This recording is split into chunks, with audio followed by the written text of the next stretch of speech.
Okay, nice. No problem.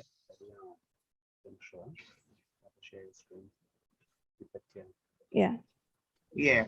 All right. So that I will come on 27 past on the live stream. Okay, great. All right. Okay, so we're live now, right?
Hi, good morning, everyone. Good morning and welcome once again.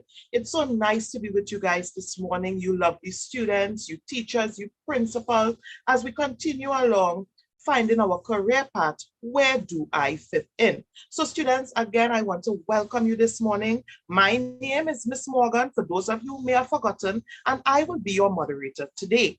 So let's get ready as we open in prayer.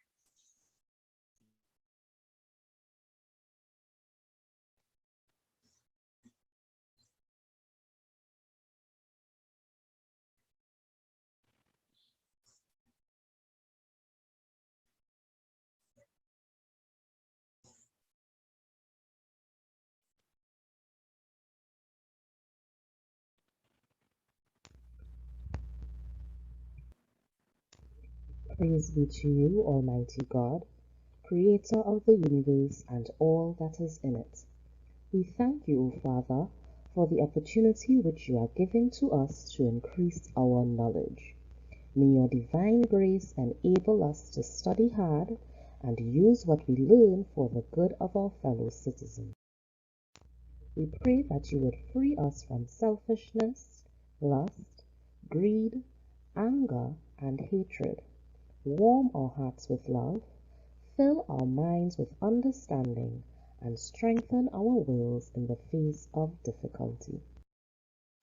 Help us, O Father, to make our beloved country of Trinidad and Tobago the kind of place you want it to be. A place where human dignity is respected, where equal rights are accorded to all citizens, where hard work is encouraged and rewarded, and where you, O God, reign supreme. Amen. Let us sing our national anthem.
Let us say our national pledge.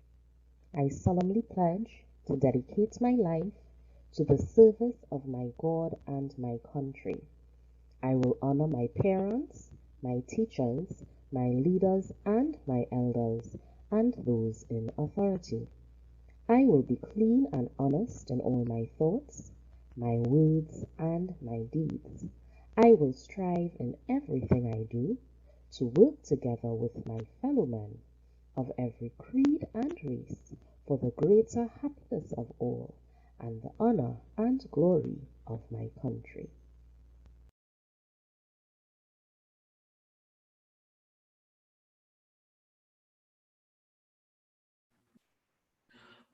Again, we say welcome, boys and girls.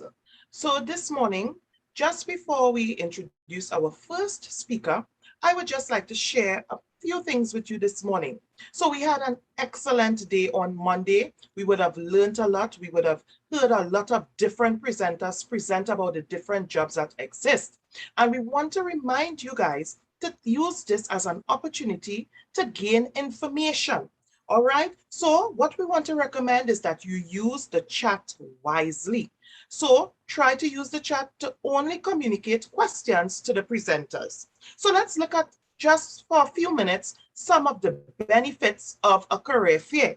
So you all will have the opportunity to speak to the employers and to find out information about the job sectors, all right, growth areas and jobs that you may never heard about. You would hear up-to-date information about the world of work beyond school. So guys, use this opportunity to learn, to gain knowledge and information in the different job field. So again, I say welcome and let's have an enjoyable, fun learning day today. So this morning, are you excited? Are you ready? Are you eager? I know I am, and I sure hope that you are as well. So our first presenter this morning is none other than Miss Natasha Sylvester from the Special Education Department. Miss Natasha, we welcome you this morning. Thank you, Mrs. Morgan. So, good morning, everyone, and good morning in particular to the young persons here. Today, I am here to share with you what my career is, and if you're interested in that career, what your journey there might be like, and when you get there, what the job entails, right? So keep your ears peeled, right? And I have prepared a little presentation, something for you to look at besides myself, right? As I take you through this journey of what it means to be a special education teacher. So I'm going to share my screen with you.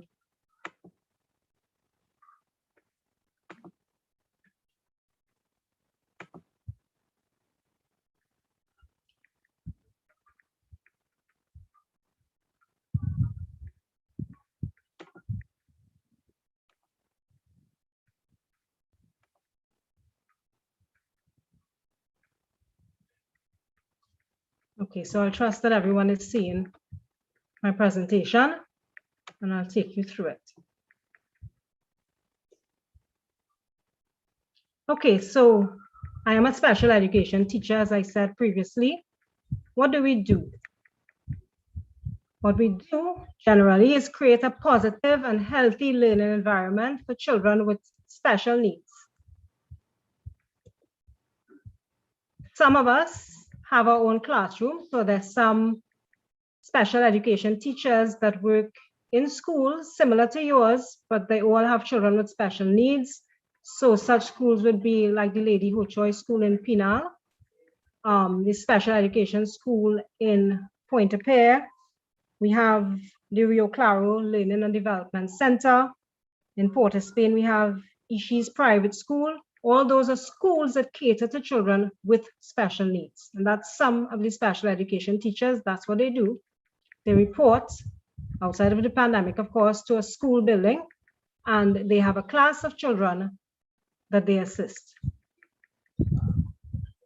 Some of us, and this is the category that I fall into, we go to more than one of what we call irregular primary schools, general education primary schools, and we work with children there that have special needs. So we may go to as many as 4, if we can squeeze in a 5th or 6th school during the week.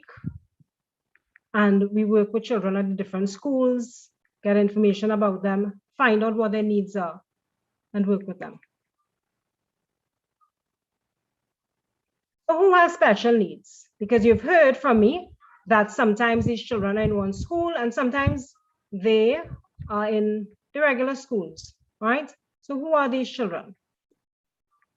They're persons who have learning challenges. They're persons who have perhaps mental challenges, emotional challenges, physical challenges. What do we do? How do we teach them? Special education teachers create what we call an individualized education plan, right? And that sounds really long, but if you look at the words, it will tell you pretty much what it is. It is a plan for each child that has a special need. So we create this plan and we work with children based on what their need is. Before we put this plan into action, we consult with everybody who will be helping this child. So the class teacher in your class has to be agreeing to this plan, your principal, the child's parents, and then depending on what the challenge is with the child, other persons, such as a diagnostic specialist, perhaps a guidance officer, maybe a social worker, psychologist, a speech therapist, if that says you, a physiotherapist, if the child has a physical disability. And in cases where the student is able, the student is also part of agreeing to this plan that we've created to work with them. They would also have a say. And of course, the special education teachers on this team as well.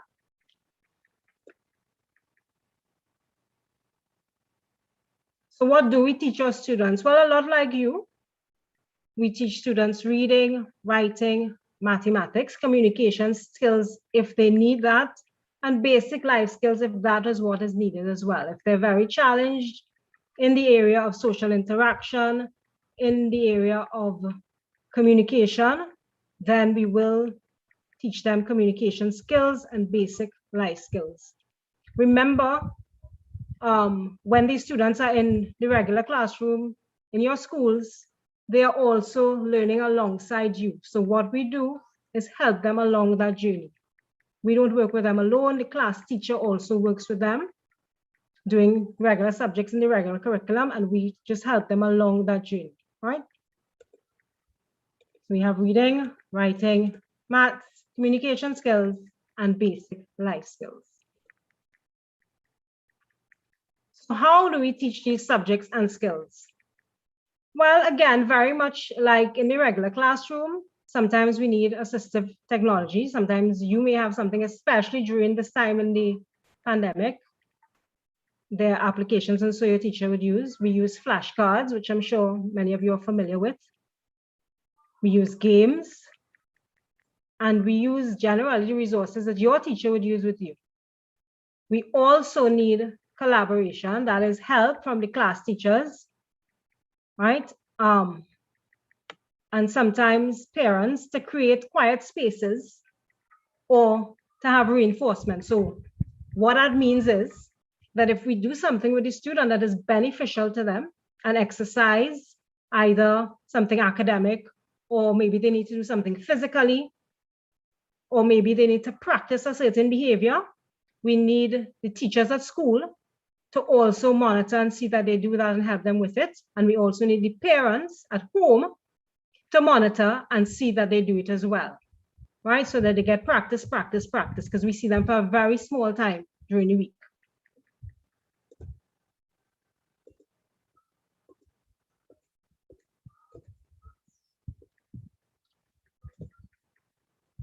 So the skills that we need. These are skills that someone who works with children with special needs would need. We would need resourcefulness, as do all teachers. Yeah, we need patience, and we need communication skills. So as I talk, you would look in yourself, and you're still quite young, but you would see whether these are attributes that you possess that perhaps you may want to look towards this field. Are you very resourceful? Are you a patient person? Are your communication skills good? Are those things you're working towards, things you're interested in improving? Then we get to the qualifications part.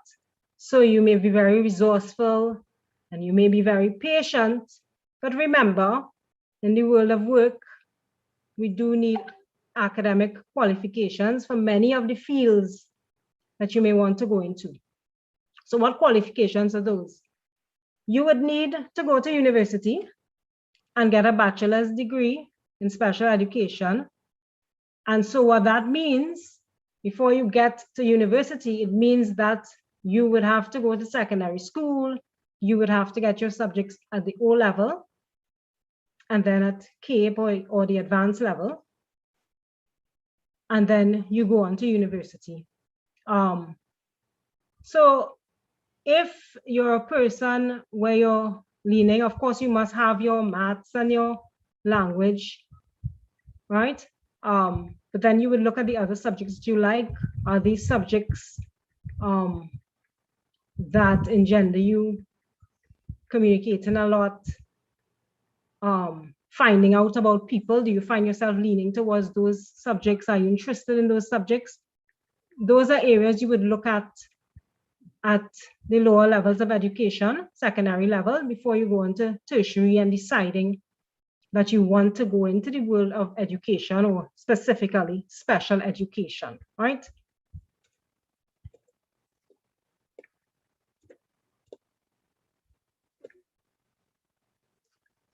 Right. So what are the pros and cons of the job that I do? Well, on the upside, it is very emotionally rewarding, right?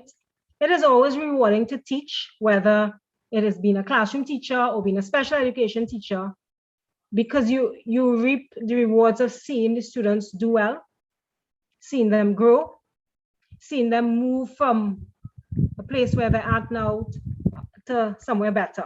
So you might see them improve in the way they interact with people, their interpersonal skills. You might see them be able to perhaps use their motor skills better.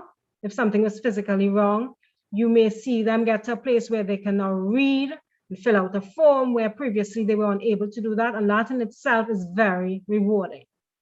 On the downside, as with most jobs today, it is very physically and emotionally draining. So you put your heart in and it does take from you, right? It will take. But the reward of seeing children grow is always what we remind ourselves of and what we see and what keeps us going. All right, so that brings me pretty much to the end of my presentation.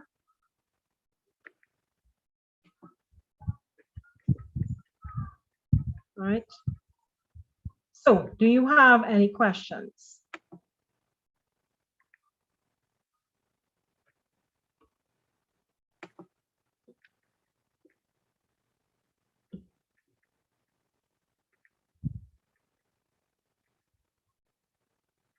Well, Mr. Sylvester, we would allow the chat to be open so that they can ask questions. Sure.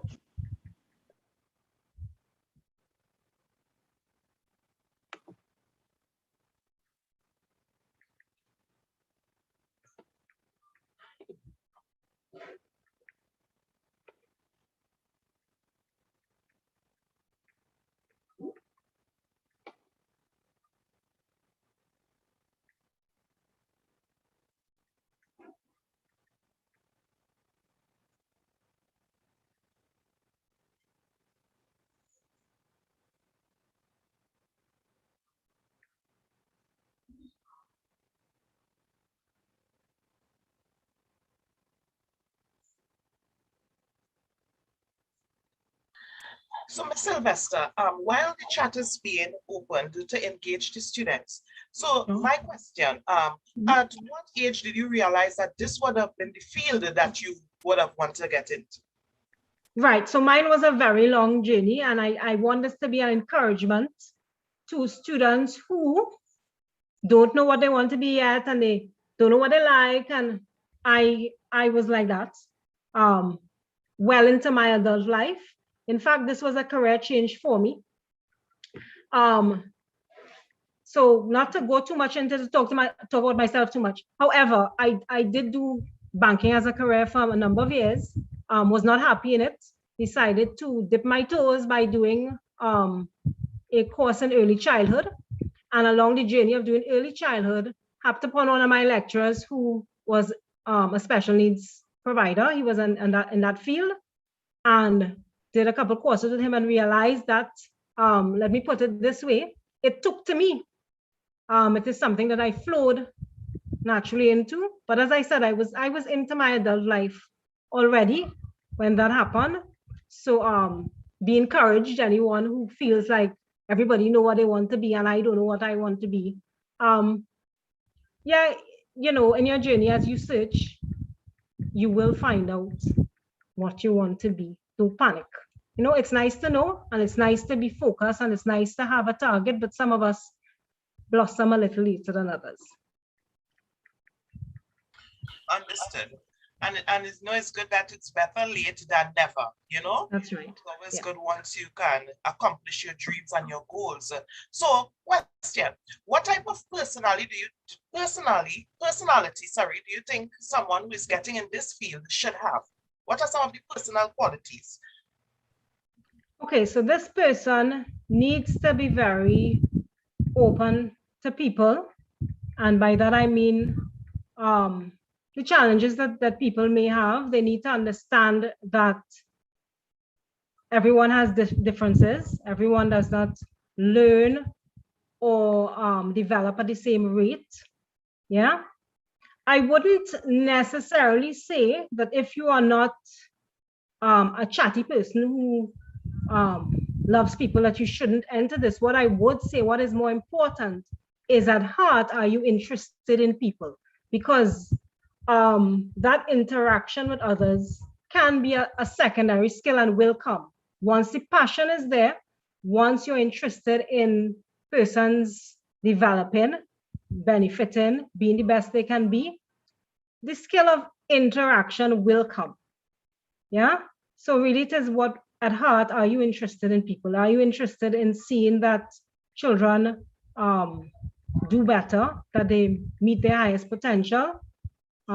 This is the type of person you'd want to be. So yes, you would be a people person. You may not necessarily at first be the most sociable person per se, but at heart, once you want better, that will come.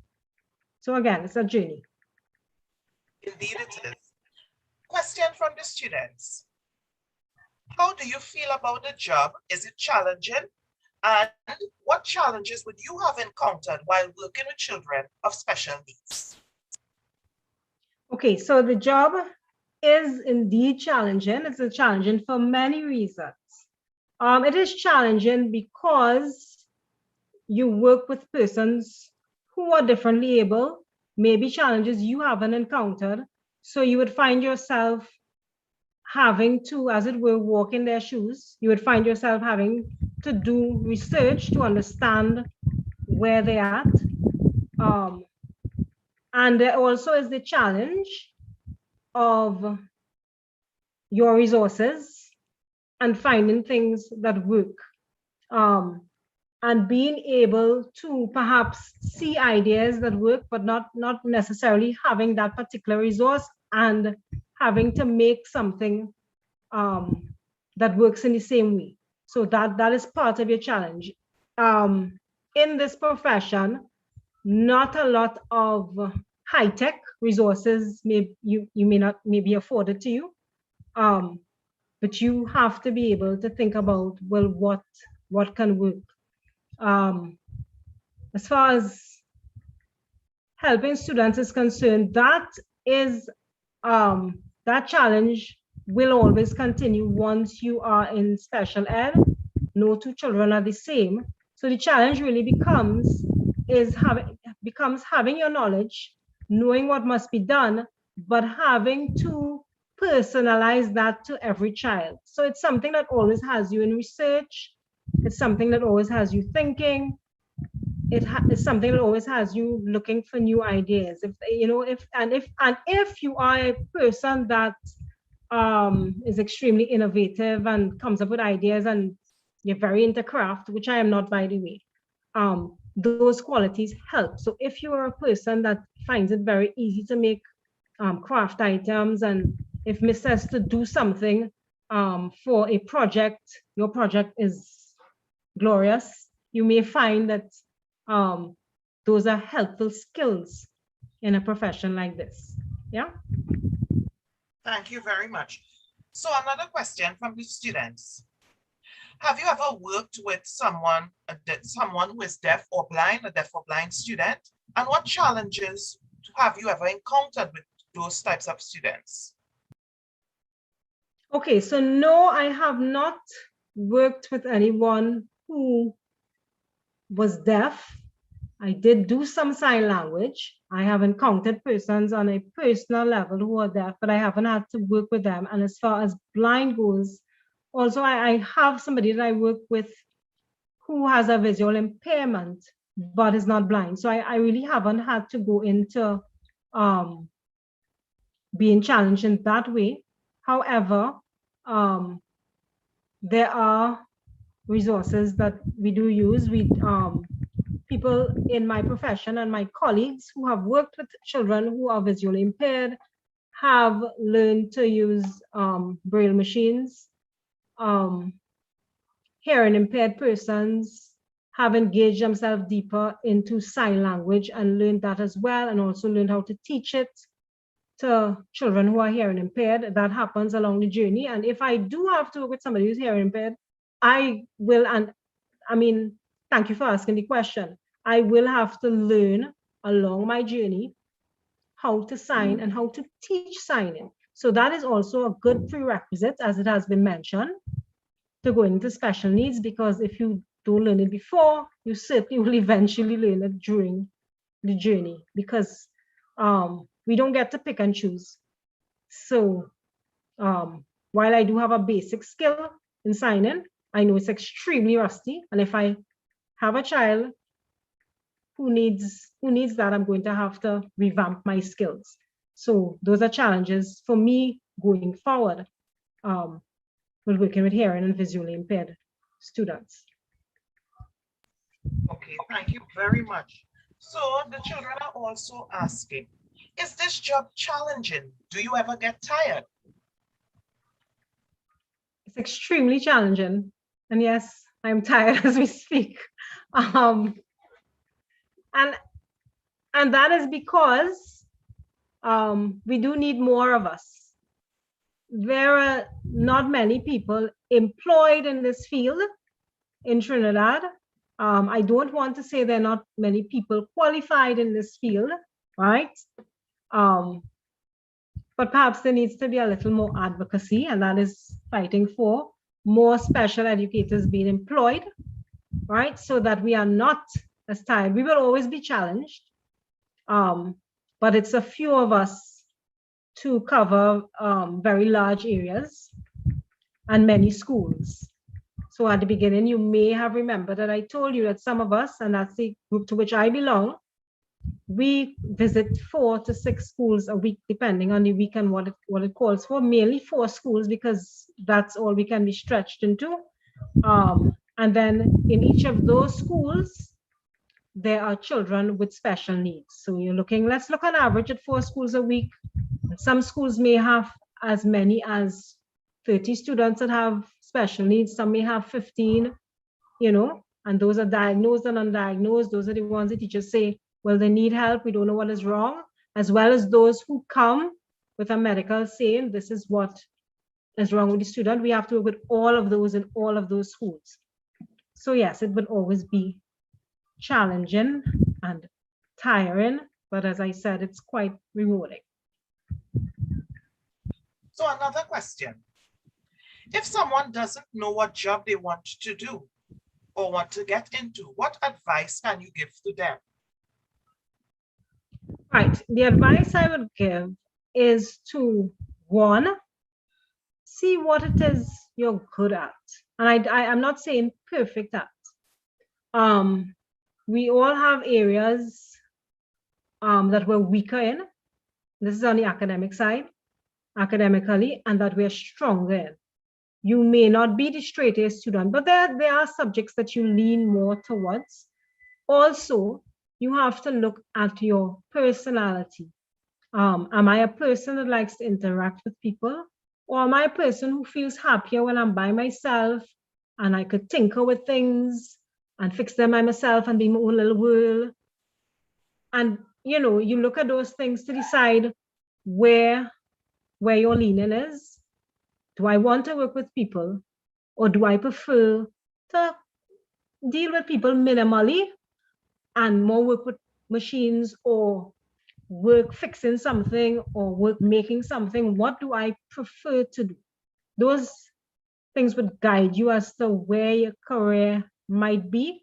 As I said to you, also having bloomed late in that regard, I did work in the bank first, and that came from my desire to always work with people and to be among people. However, it took me a while to zone into what I really want to do is work with persons with special needs. I want to help a little more than helping somebody with their account and their banking and telling them how to do this. I really want to help people develop and help children. That took a little longer, but it was all in the same frame of working with people and helping people, right? So it may take a while, but you want to look at your personality traits and what you're good at. Thank you very much for those excellent advice. And I'm sure that the children are grateful for, you know, the guidance that you would have given them this morning. Another question. Do you work with children? And while we know you work with children, but while working with them, were you ever rejected? Did any of them ever reject your help or assistance? And what would you have done to deal with that? Okay, so I would say as a special education teacher, I haven't received rejection. What may have occurred is students being a bit shy. Some students generally don't like to interact.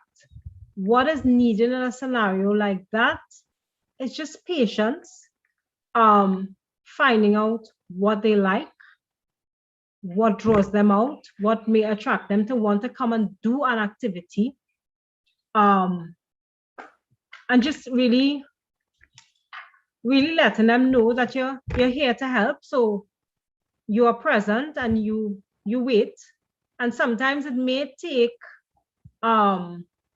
coming back a couple of times and being in the same place and waiting for them. But I've never had a child to date outrightly say, no, I'm not working with Miss Sylvester. It takes patience, and sometimes it takes me as the special education teacher saying, okay, so I came with a plan of using this approach, but the next time I come, I'm going to do this instead, because this child doesn't seem to like this approach I've taken, so I'm going to use a new one this time. And we work it like that. I hope that answers the question. I believe it does. And then I will ask this question, which could be seen as part B. Was there ever a time you would have gotten mad with a student who was not listening? Yes. You know that teachers, we get upset when children don't listen, and that is not exclusive to your classroom teacher. That happens with special ed as well. Have I shown anger? No. Yes, but I've been upset.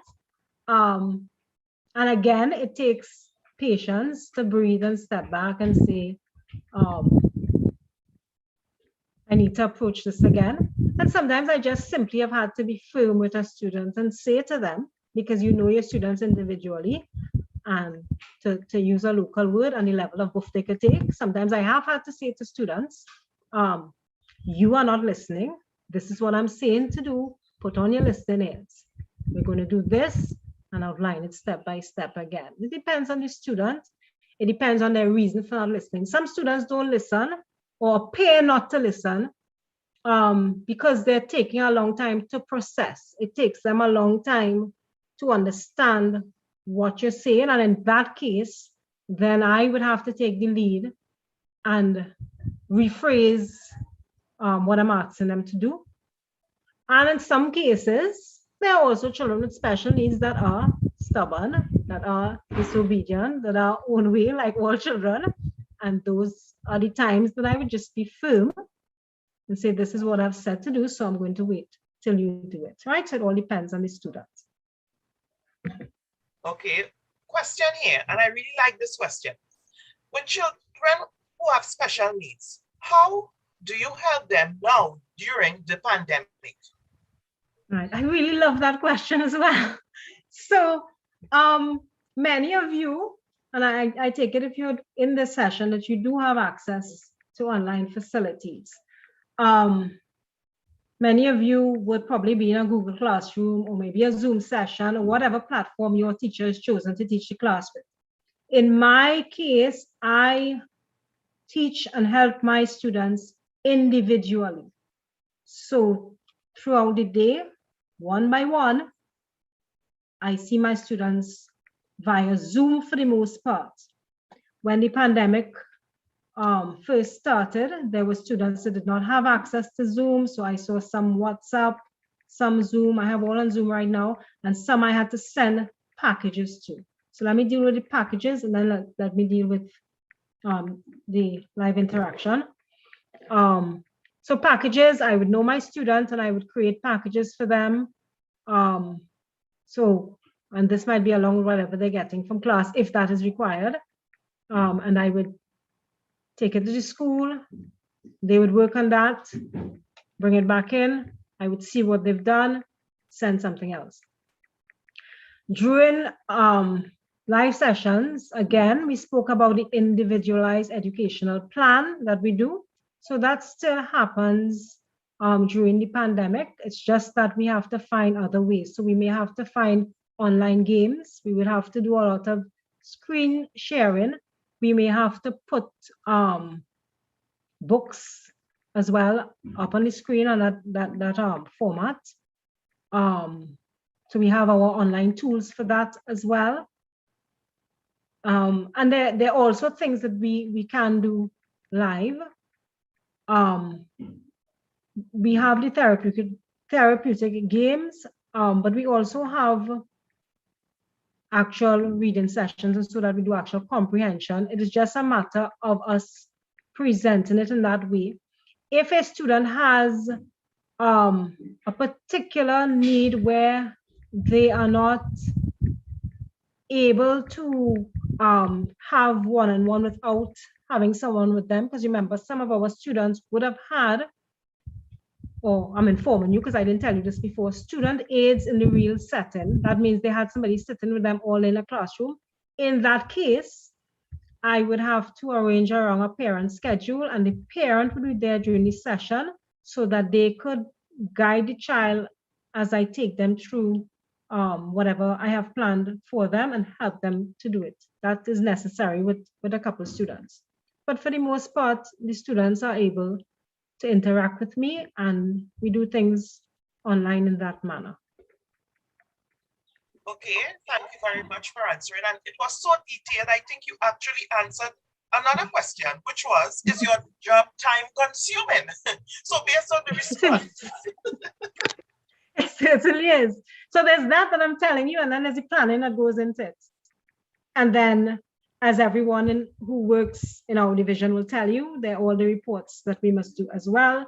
So yes, it is extremely time consuming. So I would not advise anybody who does not like this profession to be in it, because it is very, very demanding. There must be passion with it, or it will stretch you a lot. Yeah. Okay, another question. Was there ever a time when you had to call in a parent while working with a child who had maybe, let's say, a medical issue? No, that has not happened to me. So the question is, I was working with a child and they had a medical emergency and I had to call in a parent. No, that hasn't happened. It's not that I haven't worked with children with medical issues, but thus far I've been blessed enough that that has not occurred. And I haven't had to call in any parents. Okay, another question. What is the hardest part of your job? Ooh. Okay. So the hardest part of my job isn't my working with children. That isn't the hardest part of my job. The hardest part of my job is really having to do the reports that go with doing my job. That is to say, documentation. There is documentation in this job as well, where we must account for everything that we've done. So you have working with the children, and to work with the children, you must do plans and lesson plans. There are those two aspects of it, which are directly related to the child. And then there's another part of it, which is all the work that goes on in the background, which is your interaction with the principals and the teachers and the parents and all the training you would go through and other things that go all together with this package to make you execute your job properly.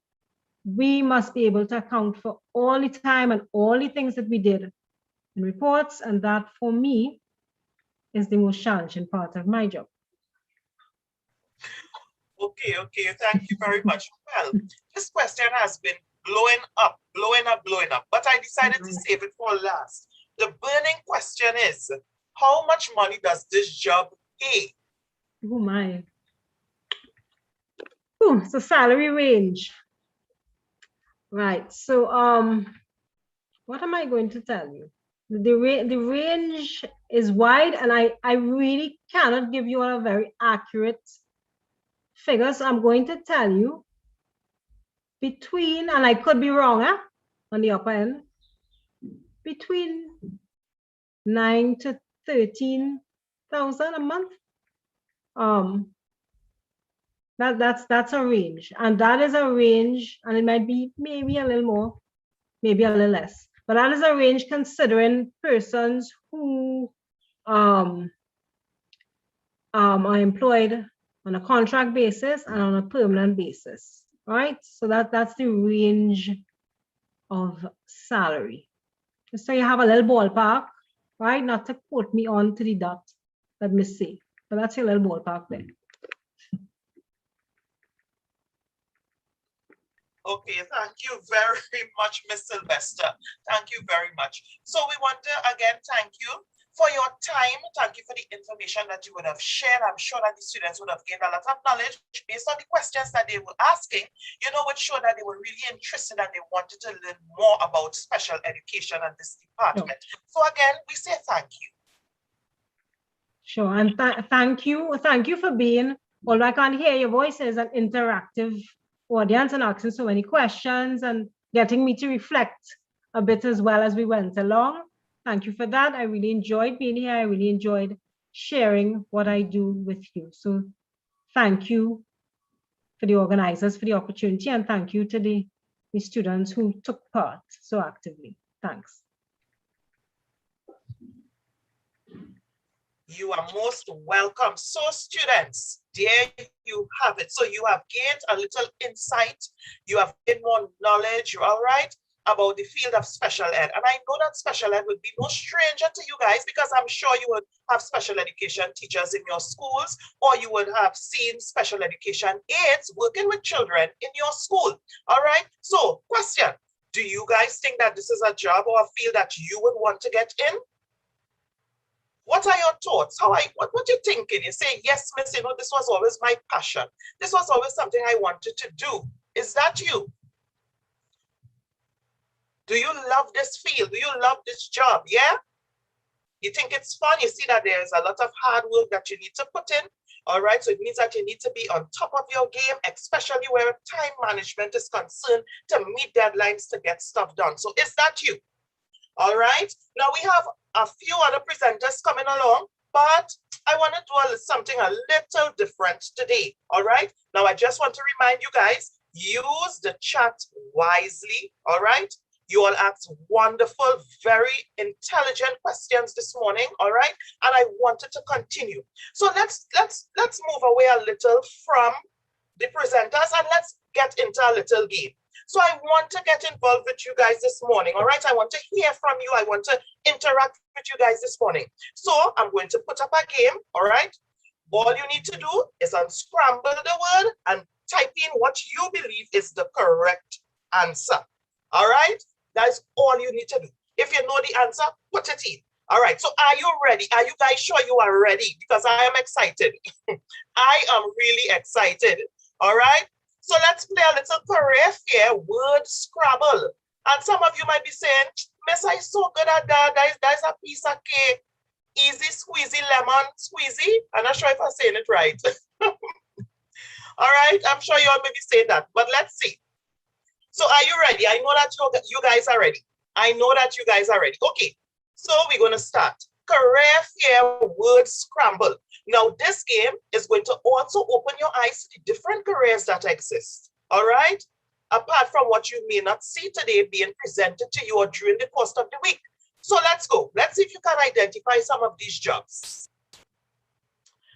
What job is this? I wonder who can figure this out. Now, some of them were very challenging for me. Some of these names were challenging. So tell me, did you figure it out? Yes? No, not yet? All right. Well, for those who figured it out, was doctor your answer?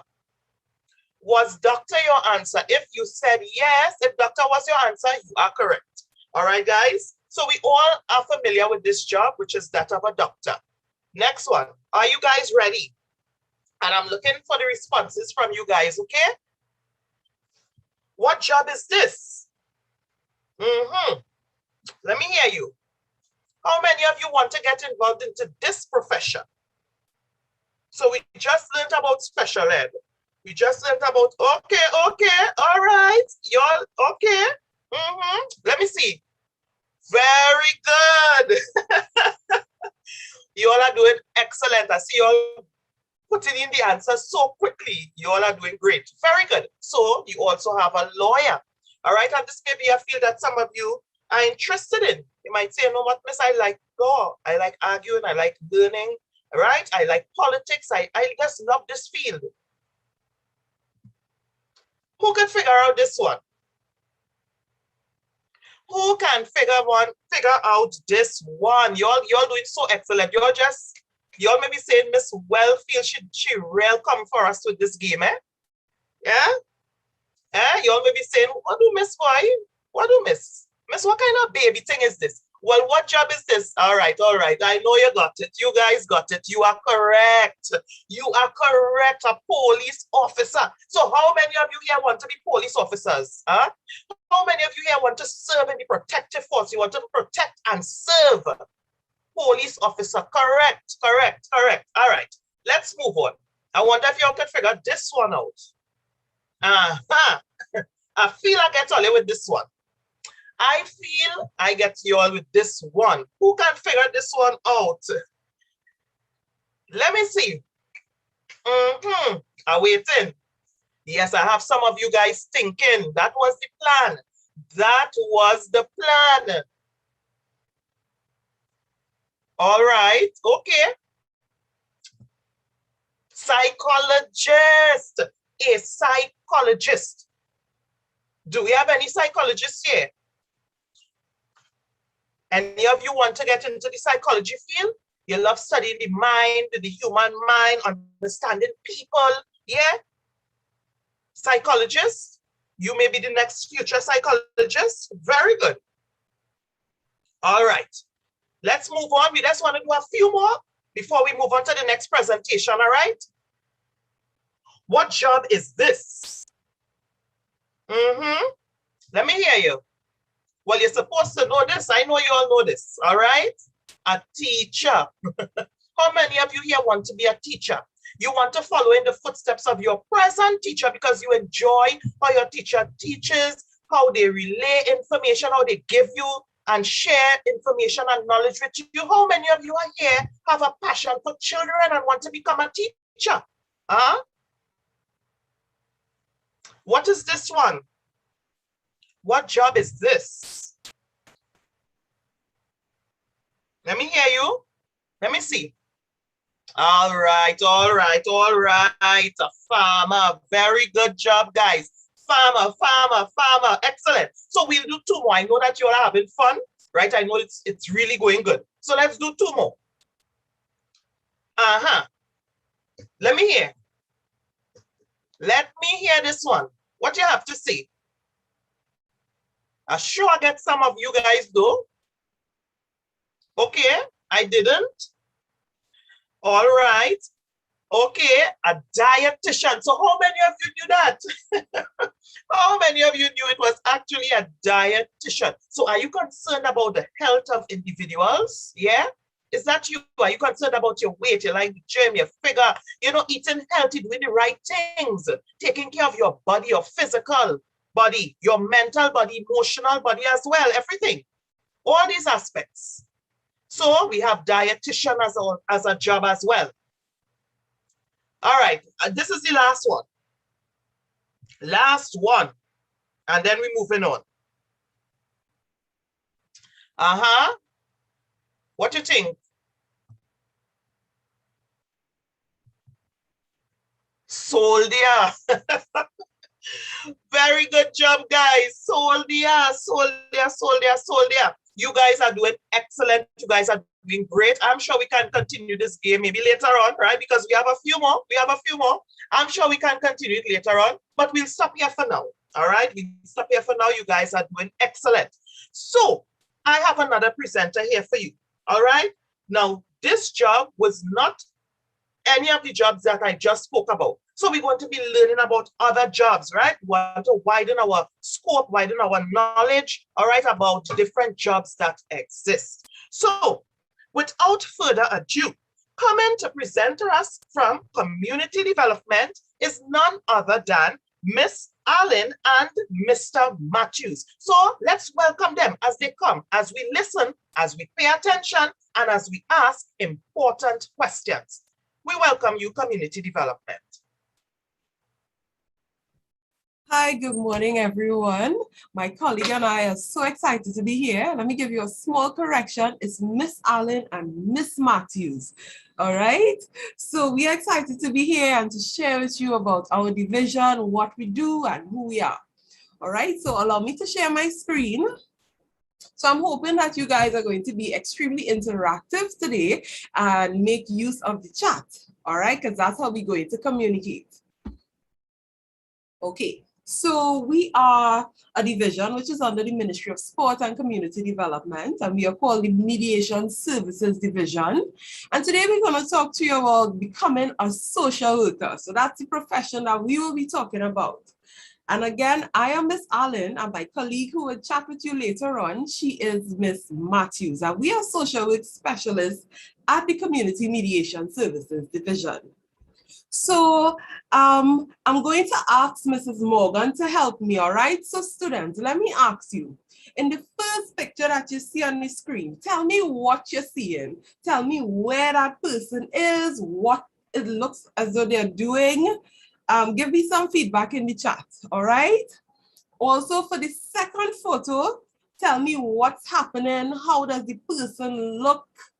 And also in the third photo, tell me what you're seeing, what you think is happening there. All right, give me some feedback. Miss Morgan, can you let me know what the students are saying? Sure. Well, definitely they are saying that Subway. Yeah, they are seeing somebody there at Subway. 2 persons arguing. All right. Quarreling. And then they are seeing it's like if someone died. Right. Okay. All right. And what, students, what's happening with the person in the second photo? How do you think that person is feeling? What are they dealing with? All right. And in the third photo? Okay. In the second pic, they said that she's crying, so that person is sad. Right. Okay. Any feedback on the third one? The third one, they are angry, they are fighting, quarreling. Okay, great. So let me give you some insight as it pertains to the first photo. So we have someone in Subway and she's arguing, I want my money back because my sandwich wasn't good. You put too much pepper, too much ketchup, and I just want my money back. And the individual is saying, well, they are trying to sort out the issue, but they too are getting annoyed because they're saying I didn't put a lot of ketchup, I didn't put a lot of pepper, I did just what you said. So they're having a conflict there. The second photo, this woman has lost her husband. He has died and she's grieving and she's sad and she doesn't know how to deal with it. And in the last photo, which is something that I am sure many of you would have seen, neighbors arguing. They're arguing because one neighbor keep putting his garbage in front of the other neighbor yard. Leave it in front of your yard. Why it's in front of my yard? Every day you're putting it in front of my yard and you have somewhere to put it. All right? So why have I shown you these photos? We at Community Mediation Services Division, we help persons to resolve different conflicts that they may have, and we also provide what is called social work intervention. This is where we help persons to deal with issues that they may be faced with. So if someone, a loved one dies, we help you to deal with the sadness that you may feel. Yes, if you if you feel lonely, if you feel as though you're ugly and as though you're not loved, we have social workers who help you to manage these emotions that you feel. So these photos here are just some examples of what we do or what we help persons to deal with at our offices. All right, so let's move to the next slide. I'm going to go a little more in depth, teaching you what we do at the Mediation Services Division. All right, so we are, one second. All right, so we are a state agency and we are a division of the Ministry of Sport and Community Development. So it's not a private organization, yes? So we have been around for 15 years. We were established in 2006. We have members of staff who are professionally trained. So they went to university, they got all their certificates. Yes, they would have been assessed and interviewed. We have at our organization, mediators, social workers, managers, intake officers, and researchers. And we'll talk a little bit about that later on. And we are governed by law. What do I mean by this? So presently you all are attending different schools or one particular school, and when you first started the school, the principal or teachers would have said, at this school, this is what we do. These are the rules that we have to follow here. You are only allowed to have lunch at 11 o'clock. You're allowed to have recess at 10 o'clock. So just like you have rules that tell you what you should and should not do at your school, at our organization, we have rules that tell us what we can do and what we cannot do. And it's called the laws. And our law, the law that governs our organization, is called the Mediation Act of 2004. So we also provide free services. So when you come to us, you don't have to pay any money. So if you decide you have a conflict and you want some help to work it out, you could come to us, we charge you no money. If you feel as though you need someone to talk to, you have a relative or a friend who needs someone to talk to help them go through some things they face with, you can come to us. All right? So some of the services that we offer. So we have workshops and seminars. So we have, I don't know if you have a friend who parents are separated and they may come to you and say, my mother and father are not living together and they're always arguing. I don't know what to do. I'll be fed up of that. What we have is a program that helps persons, parents to stop arguing and to get along better. Because of course, if your parents are arguing, this makes you feel hurt, it makes you feel frustrated. So we have programs to help persons deal with those issues. We also have education and public awareness programs. So these are programs where we teach you how to communicate. If you feel as though you can't manage your anger, these programs teach you how to manage your anger. We Some persons don't know how to manage their emotions. When you feel sad, you don't know what to do. When you feel angry, you don't know what to do. So we have programs that teach you how to manage your emotions, and that's just a few. We also have some support groups. So parents, you may say, my mommy and daddy don't have any friends. They don't know, they don't go out online. They don't have anybody to talk to. I think they need some friends, yes? Well, we have a parent support group where your mommy and daddy could come and meet other parents and be able to talk, and yeah, they could get that friend that you think they need. We also have a men's support group. So your brother, your father, your uncle, they could be a part of that too and get support. We also have something called peer mediation, which is for you guys. So this is where we come into your school and we teach you how to manage conflicts. Yes? So so instead of you guys fighting and quarreling, we teach you, we train some of you all to sit with your peers and work out whatever you all are having a disagreement on. All right? And then we also have mediation and social work services. So let me go a little further and I'm going to explain what the mediation and social work services is about. So what is mediation? Mediation is a process where parties in conflict are able to come to a voluntary agreement with the assistance of a neutral party known as a mediator. So let's say it's the first day of school. You have your new books, you have all your new pens, your new pencils, and you lend it to your friend. You give her 3 pen and pencils, right? So when she gives it back to you, the eraser is gone. The top of the pencil, the eraser is no longer there on all of your pencils. And so you're angry and both of you will find yourself arguing. And you are saying to her, well, you at least have to give me back 2 of yours. And she's saying, no, at least I give you back the pencil. You could use your big eraser. You don't want for the eraser on top of your pencil. And so you all are arguing. So someone by the name of Miss Allen, which is me, I will come along and say, here's what. Let's sit down. Let me hear what happened. And I would ask the first person to say, what has happened? And you would give me all the details. And then I would ask your friend, what happened? And she would give me all the details. And at the end of it, I'm going to ask you all, so what do you really want? And you all are going to come up with an agreement that both of you all are going to be happy with. So the agreement may be, well, she has to buy back my pencils and she has 1 month to let her mommy and daddy give me back my pencils, or she can give me one of hers when she gets pencils. And so both persons leave very happy after our meeting.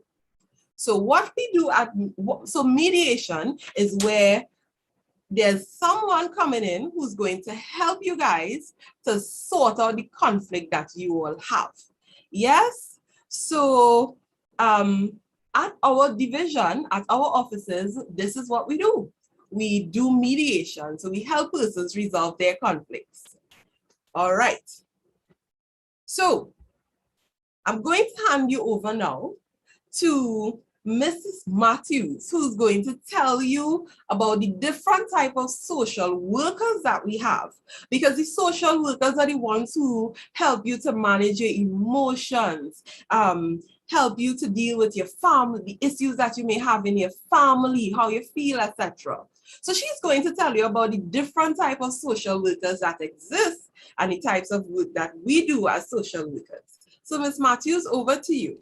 Okay, so good morning again. Good morning. And at this point in time, I would like some assistance from Mrs. Morgan, right? Because I want children in the chat to tell us who they think a social worker is. That is first of all, right? So Mrs. Morgan, if I'm not so sure what the chat is saying from students, right? Who is a social worker?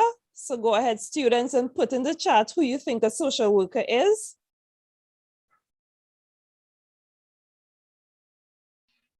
Okay, so I'm seeing a social worker as someone who helps people, helps children. Nice, nice. And anything else? So who helps people who help? Right, so excellent students, so you all are doing well, right? So again, a social worker is someone who support people to make changes in their lives, right? And by them supporting people to make changes in their life, they assist those very people. And those people could be yourself, it could be mommy, it could be daddy, it could be a neighbor, it could be a friend, to improve their living arrangement. Whatever they're going through, that is where a social worker comes in to assist that individual in whatever difficulties they may be having, right? So as Ms. Allen mentioned, we are going to go through the different types. So that very definition as to who we are, as all of you would have rightly said, right? We function in different places. So there are social workers who would function in management levels and administration, meaning they could be a manager of a hospital, they could be a manager of a school, right? They could be a manager in different areas within that organization, right? Also a social worker, they could function with persons who maybe need welfare, so children's welfare. So I know a lot of you might have been educated or told about Children's Authority. So Children's Authority is there for the welfare of you all, right? Any child who is under the age of 18 and under, that is why they're there for your best interest, right? We also have social workers who function in different places where persons may have disabilities, right? Whether it is how they could get services or resources to them, social workers are there to assist, right? Social workers also, you would find them in the medical aspect. So you would see social workers at hospitals. You may also see social workers at psychiatric unit, which is places like St. Anne's and different mental health hospitals. You also could see social workers within the court as well, and correctional facilities. So some of you might know about YTC.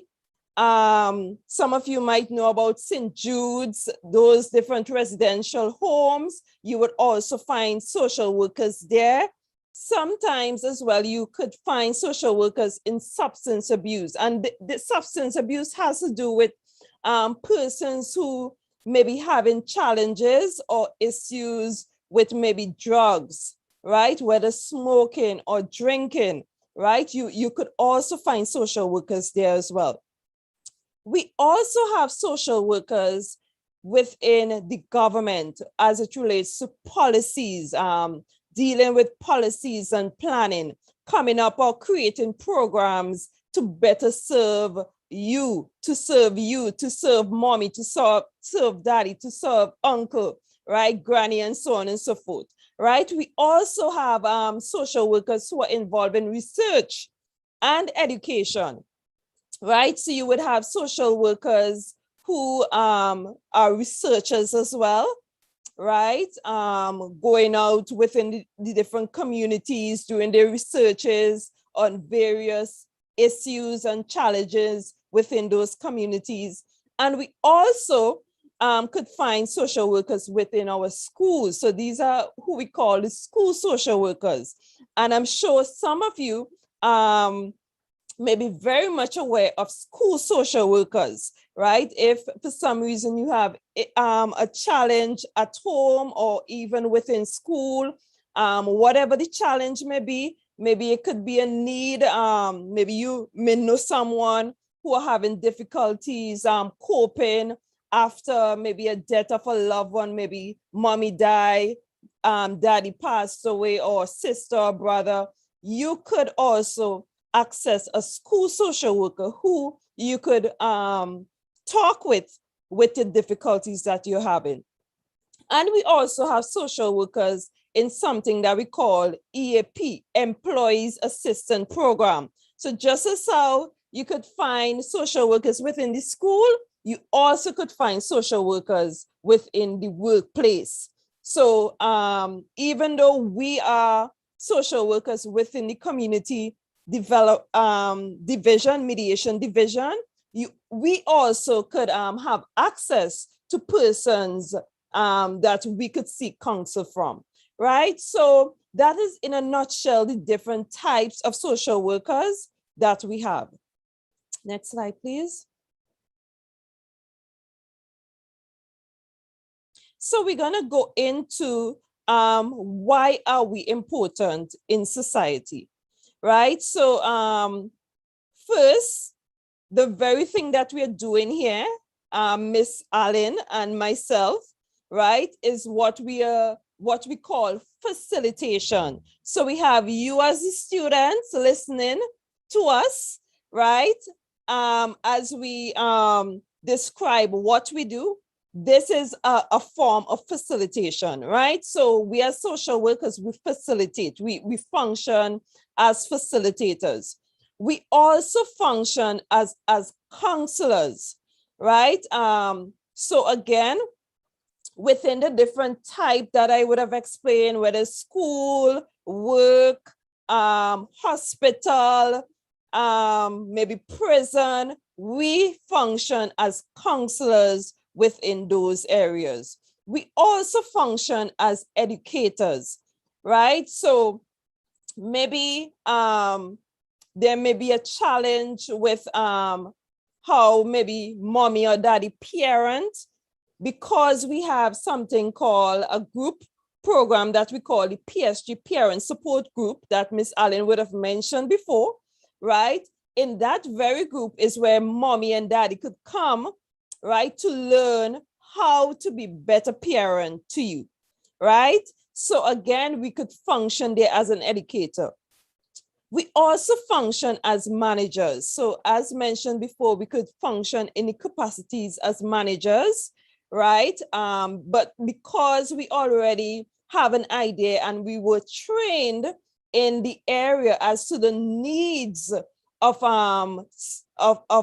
children or the needs of people within society, we are better able to say, you know what, I think we need to ask the children about their input on this, or we need to ask community members about their input on this, right? So we also function as managers as well, right? We also function as advocate, right? As an advocate, and as an advocate is where we try to ensure that the best interest of you is being met, right? So within the division, if we function as, for example, mommy and daddy maybe have an issue after divorce, right? We ensure that your best interest is being met, right? This is where sometimes I know after a separation, mommy and daddy could be so much in their emotions, right? And maybe forgetting about Johnny or Sarah or Carla, whoever it may be. We, in our conversation with mommy and daddy, we try to ensure, so what about your son? What about your daughter? How are they doing, right? How they feel about what you all are going through, right? So again, we ensure that we fight for the rights of you, right? So persons who may not be able to talk about their rights, we talk about your rights for you, right? So advocate. So next slide, please, Miss Allen.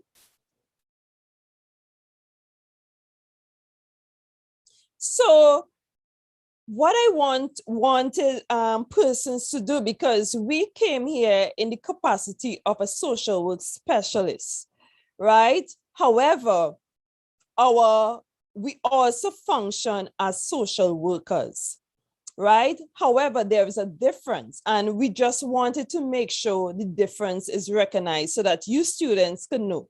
So first, who is a social worker? How they function? So a social worker would report to a supervisor. A social worker, whether regardless of what area they're functioning, they may usually have many tasks, right? They deal with all different kind of population. And when we talk about population, we are talking about persons who may be ill, right? Whether they may be ill mentally, they may be having some challenges mentally in coping, right? And also they could be ill physically. They may be dealing with some chronic illness, right? Maybe an accident or whatever it may be. Or also that person may be dealing with an issue of within their relationship, right? Maybe they have a challenge in their relationship with their children or with their husband or their significant other, right? So we deal with different population. We also provide services with individuals, families, groups, communities, and organizations, right? So that is in a nutshell how a social worker function. However, there are times when you would have a social worker who would be specialized in their field. So for us here at the Mediation Services, our field is mediation. And Ms. Allen would have explained to you what mediation is, right? It has to do with conflict. It has to do with resolving. It has to do with coming to creating a sense of peace within that community, right? We also function in a supervisory role. So we also may have other persons who are assisting us as well, right? We also provide consultations and recommendations, right, within the agencies that we're in. And that has to do with maybe there may be a program that is happening and then they will need feedback from the social worker. We would say, you know what? I think we need to adjust this, or we need to change this, or we need to add this, right? In the best interest of our clients. We also, as mentioned with the social worker, we conduct intervention that has to do with just something, coming up with something where persons could better cope, right, with families. So we deal it with individuals. We deal with families, we deal with groups, we deal with communities, and we also deal with organizations, right? So in the end, I want to find out from persons, based on what was shared, what do you think are some qualities that you would have to have as a social workers? So Ms. Morgan, if you could look at the chat and let me know what children are saying, what are some qualities? So you tell us what you think are some qualities that you would have to possess or have in order to function as a social worker. Mrs. Morgan, any feedback? All right, so let me hint you guys. When we're talking about qualities, do you think you should be able to listen well? Do you think you should be able to communicate well? Do you think you must be honest? Do you think you must be able to hold a secret? So what are some of the qualities? So Ms. Morgan, tell us what the students are saying. Okay, they are saying you must be a good listener. You must like people, somebody who likes people. Somebody who likes to help, meaning they must be helpful. Okay, so Miss Allen, next slide, let's reveal to our students. Because, right, so qualities of a good social worker. So we're using a big word, which is called empathy. And that simply means you being able to step into another person's shoes, right? You being able to understand what that person, you may not be experiencing what that person is experiencing, right? But you now are able to say, you know what? Let me just try and feel how this person could feel in this situation, right? Let me feel maybe this person may not have anything to eat. Wait, I think I know what it is to be hungry, you know. That is empathy, right? Also, you have to be patient, right? So patience are very, very important in being a social worker because you have to be able to understand what is happening with your client. Again, some of you would have mentioned a good communicator. And in being a good communicator, you have to be able to listen, right? So listening is very important as well. You also have to be a great thinker because there are times when persons may just come up with issues that you never experienced or you never heard about, right? So you have to be able to think and not just think, but think fast as well, right? And also, which is very important as a social worker, the ability to take care of yourself.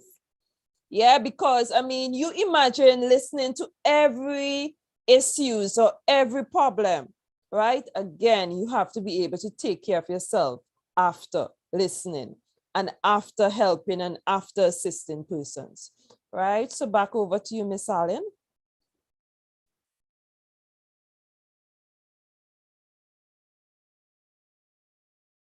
Your mic is muted. Your Miss mic is Allen. muted, yeah. So I know by now many of you all are saying, well, people always want to tell me their problems and I like to help people. Oh, I think this is what I want to do based on what Ms. Matthews would have shared. So the question now is, how do you become a social worker? First thing that you have to do is pass your SCA exams. Then you have to complete CXC exams. And you would want to specialize in subjects like social studies and English A, literature. Then you move on to complete CAPE exams, which is A levels. And at that level, you would want to do subjects like sociology, communication.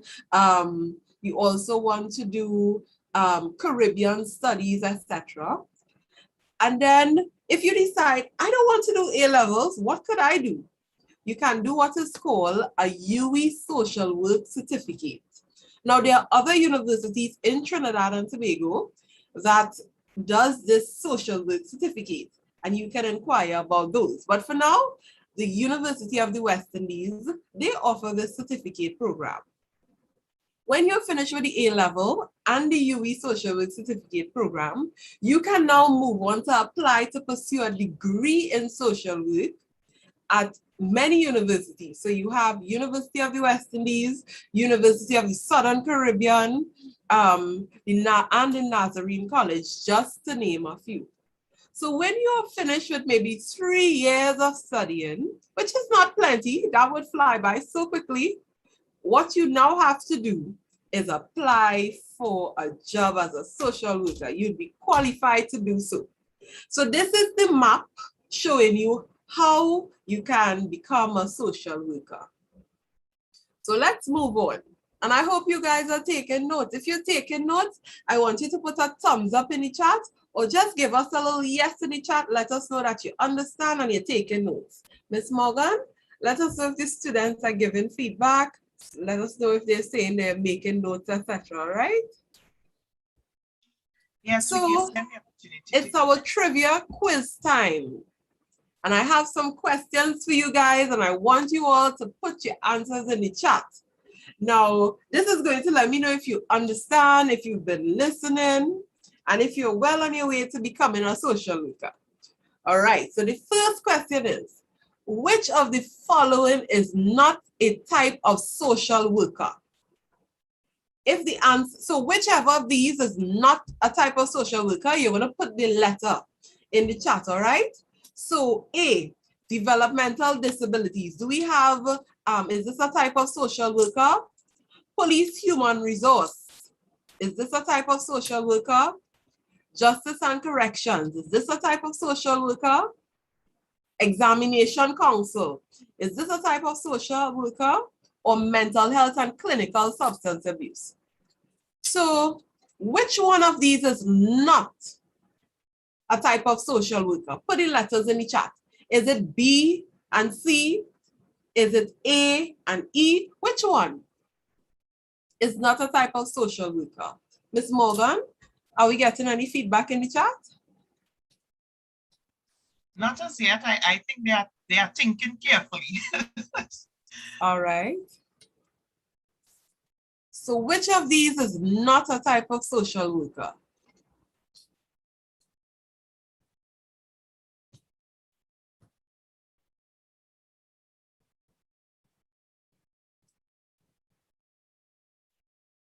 All right.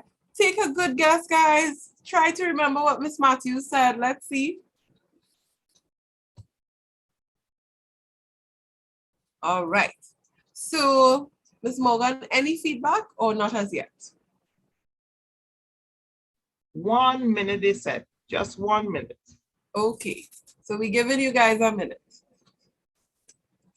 All right. I'm seeing B. All right. Okay. Someone said B. Uh-huh. The most popular answer is B, actually. Okay. So is there any other answer or just the majority? Just all of them said B. And the second is A. So most are saying B and A. All right. So the persons who said B, you're quite correct. So the answer is B and D. Police human resource and examination council, those are not social workers. Those are not types of social workers. So good job, guys. Give yourself a clap and let's move to the next question. What is mediation? Is the answer A, B, or C? Tell us what your answer is. What is mediation?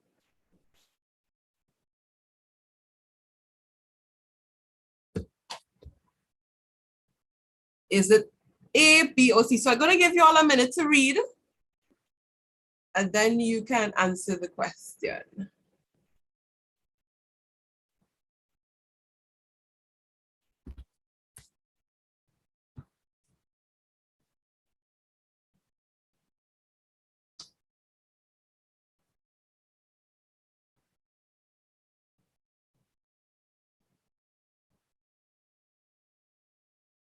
Okay, they are saying B.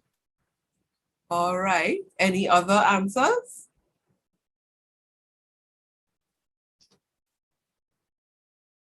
B and A. That's what they say, neither B or A. Okay, so the answer is B. So for the persons who said B, you're quite correct. Give yourself a clap and let's move to the next question. All right. So we talk about the roles of a social worker, what social workers do. So which of the following things are not what social workers do? Which is not a role of a social worker? Is it A, B, C, D, E, or F? What does a social worker not do? Put your answers in the chat. Which is not a role of a social worker?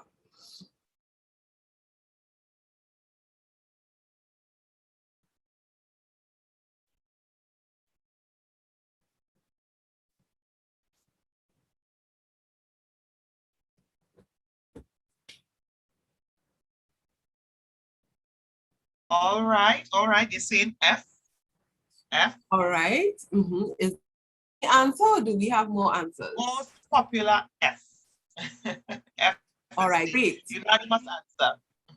And you guys are quite correct. Give yourself a clap and to the next question.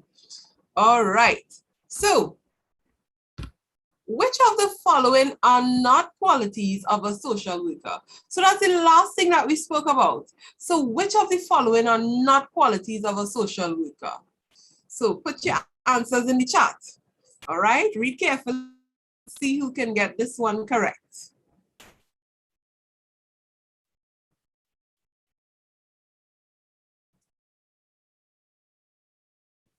All right, and this is an easy one you all should remember because a lot of you all responded to this question. Let's see.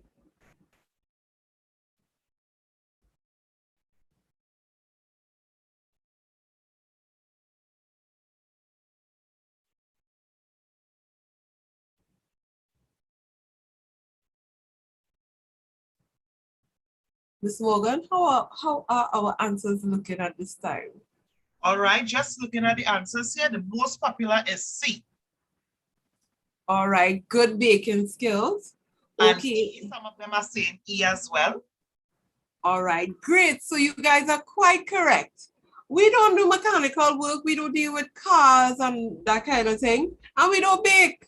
Well, maybe personally at home, but you guys are quite correct. So good job. Let's move to the next question. And this is a bonus question. If you get this question correct, that means you're getting extra marks. So list 2 services that the Mediation Services Division offers. So what do we offer at my office? What do we provide? Tell me 2 things that we do at the office, at my office. All right?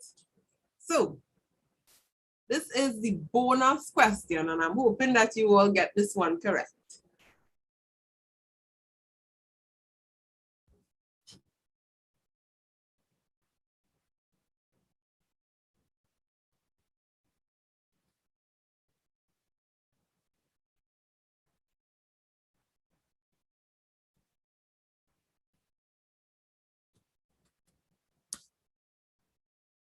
Ms. Matthews, you think they would get this bonus question correct? What do you think?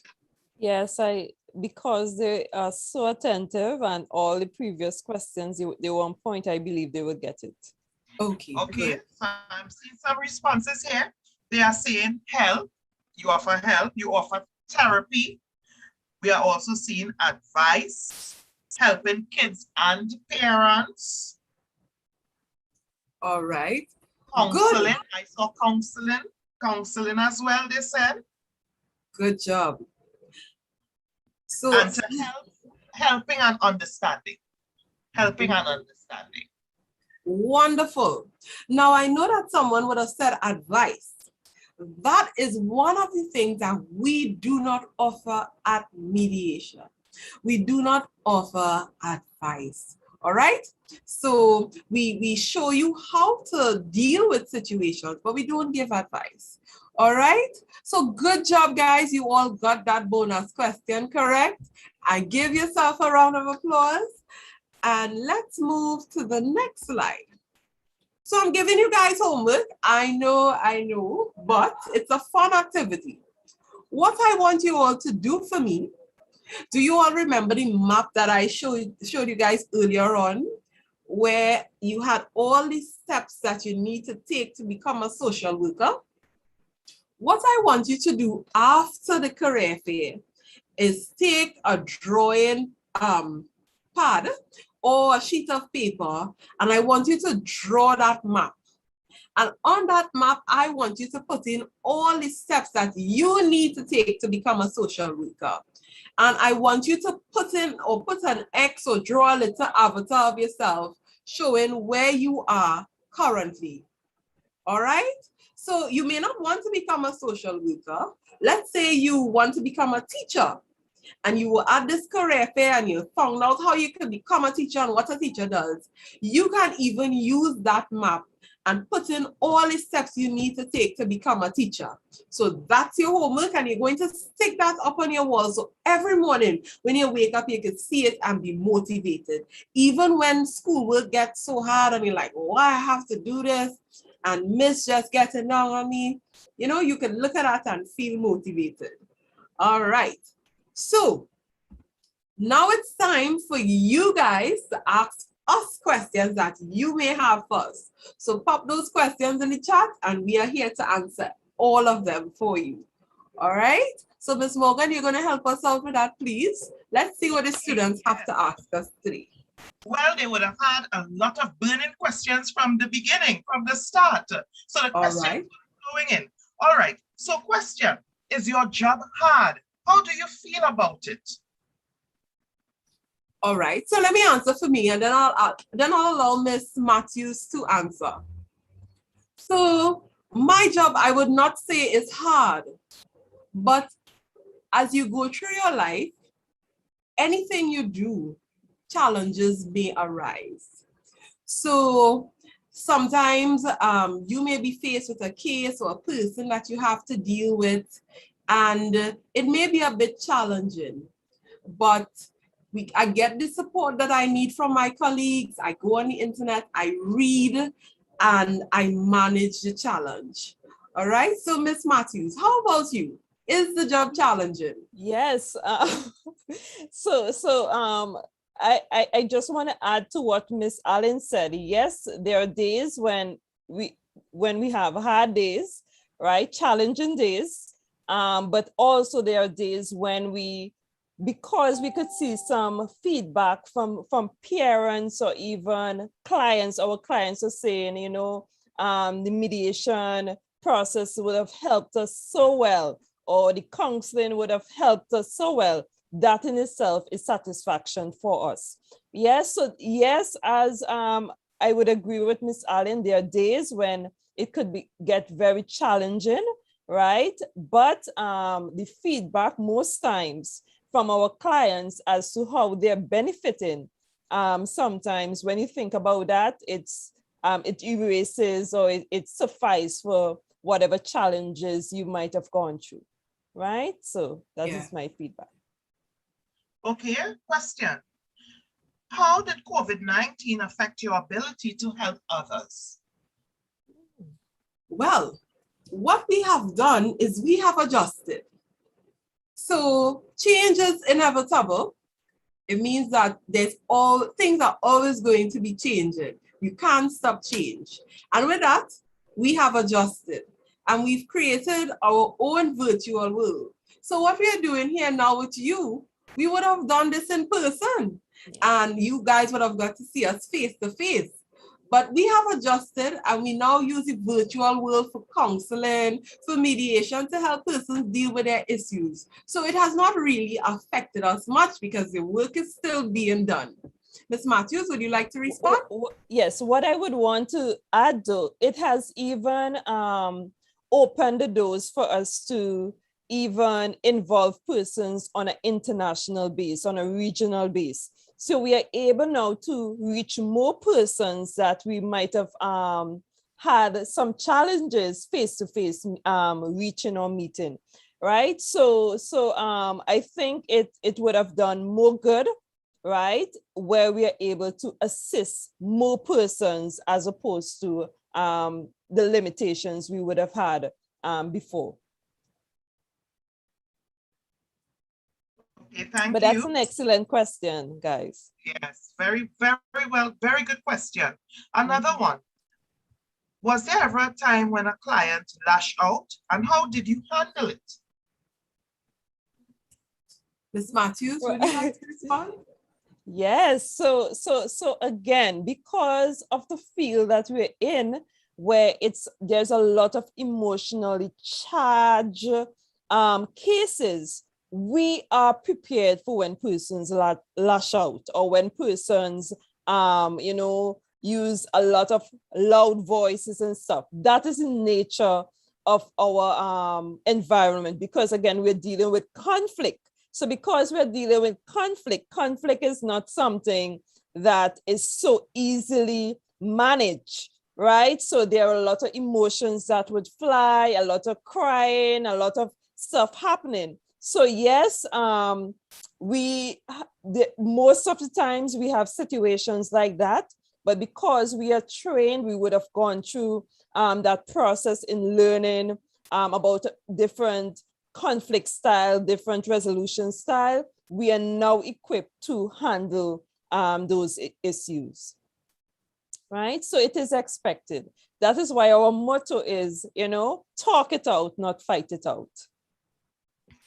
Question: do you ever feel frustrated if you are trying to help someone who doesn't want help? So, as being human, I do feel frustrated at times. But one of the things that we've been trained to understand and to do is allow persons to be, because it's called the client's right to self-determination. So this means that this is your life, this is your process, and we cannot force you to accept certain things. We cannot force you to change and to make certain changes. When you are ready, when the client is ready, they would make those changes. So I can feel as frustrated as I want, but I have to remember this is the client's process, not mine. So yes. Yeah, and something I want to add, as Miss Allen rightly said, we follow you as a professional. When you are a professional, you follow ethics, you follow principles. There are certain principles that guide your practice, right? The way that you're at home, where you may cuss out because you're angry or frustrated, you cannot operate in a professional capacity, right? So hence the reason we have to ensure that our emotions are in check. Yes, there are days when we get frustrated, but again, because we follow a principle and a code of ethics, we are able now to manage that. Thank you very much. Question: how do you deal with persons going through emotions like depression, stress, and sadness? How do you feel when you see them in this state? Does it affect you? I really love the questions, because students, as long as you start the journey of becoming a social worker, those are different strategies that you would learn on the journey, right? And as part of our practice, we do something called a practical thing where we go out in agency while we are students, right? And then and there is where our emotions are being tested, because remember, we are not a professional as yet. We are not a social worker as yet.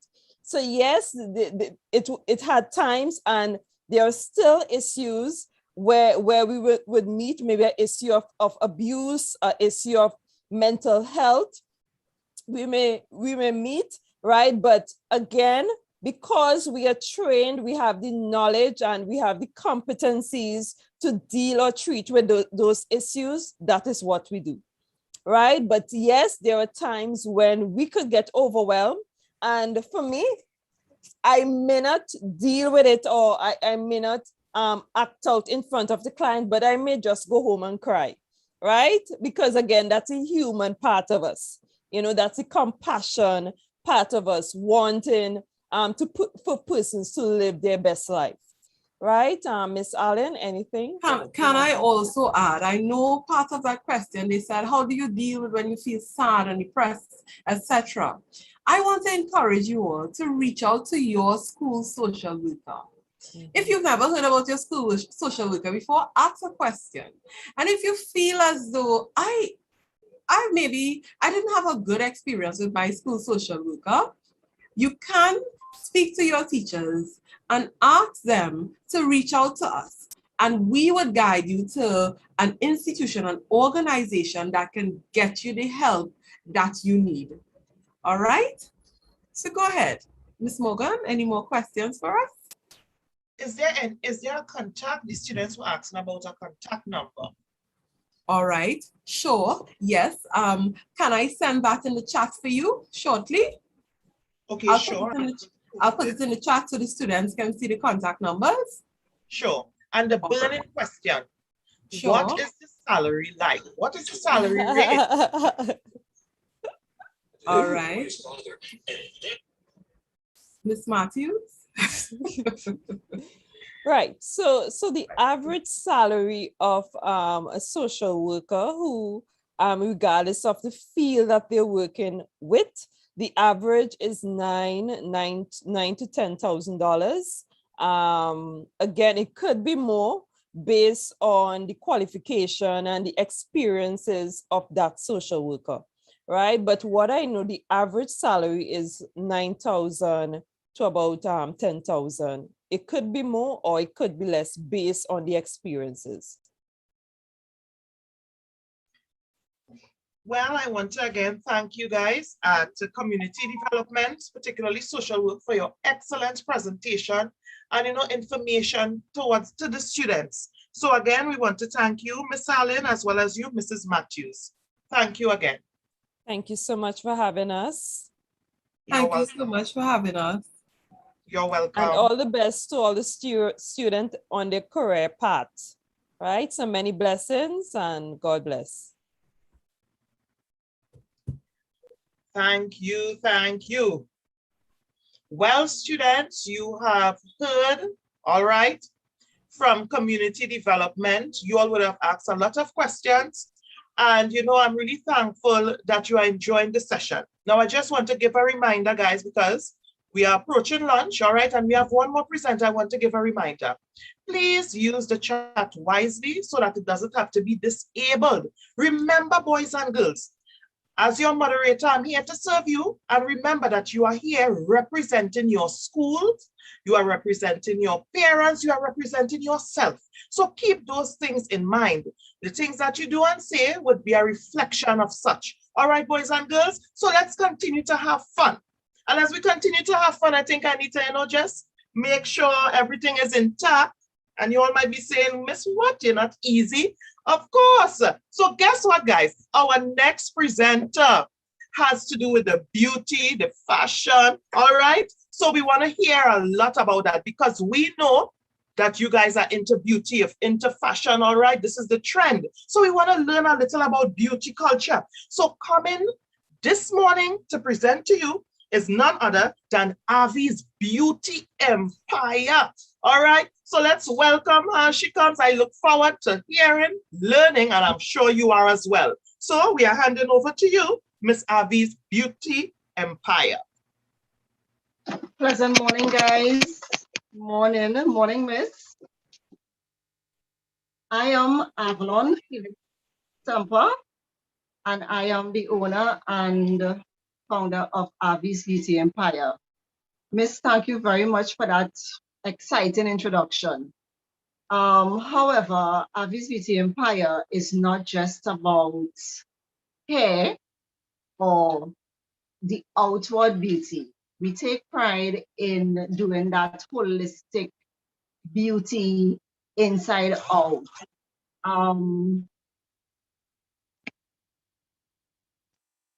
So as I said that, I would like to dive right into it.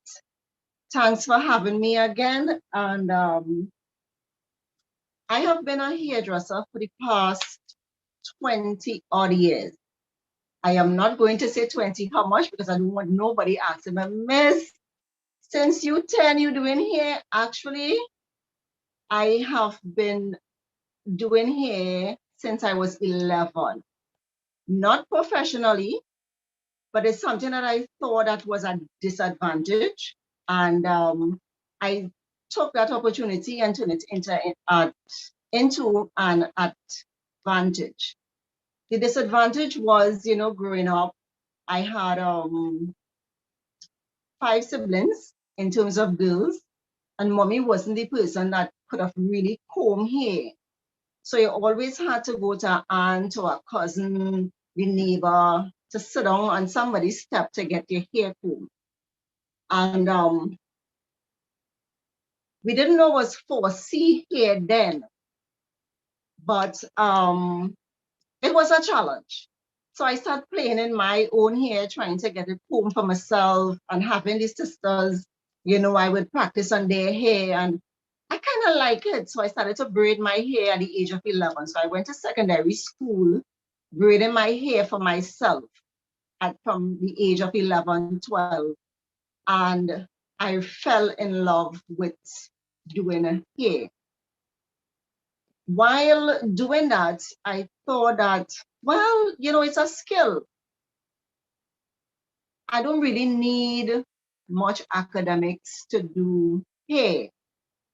Boy, was I wrong, really wrong. Because as I grew older and I dive right into doing the course, which I did a number of courses. I did hairstyling, I did barbering, I did cosmetology, beauty therapy, hair, you name it. I dive right into it. And then I realized I needed to have a little bit of science to be able to mix colors. I needed to count my money. So I needed to make sure that I could count. I needed to read labels. So I needed to be able to read and understand.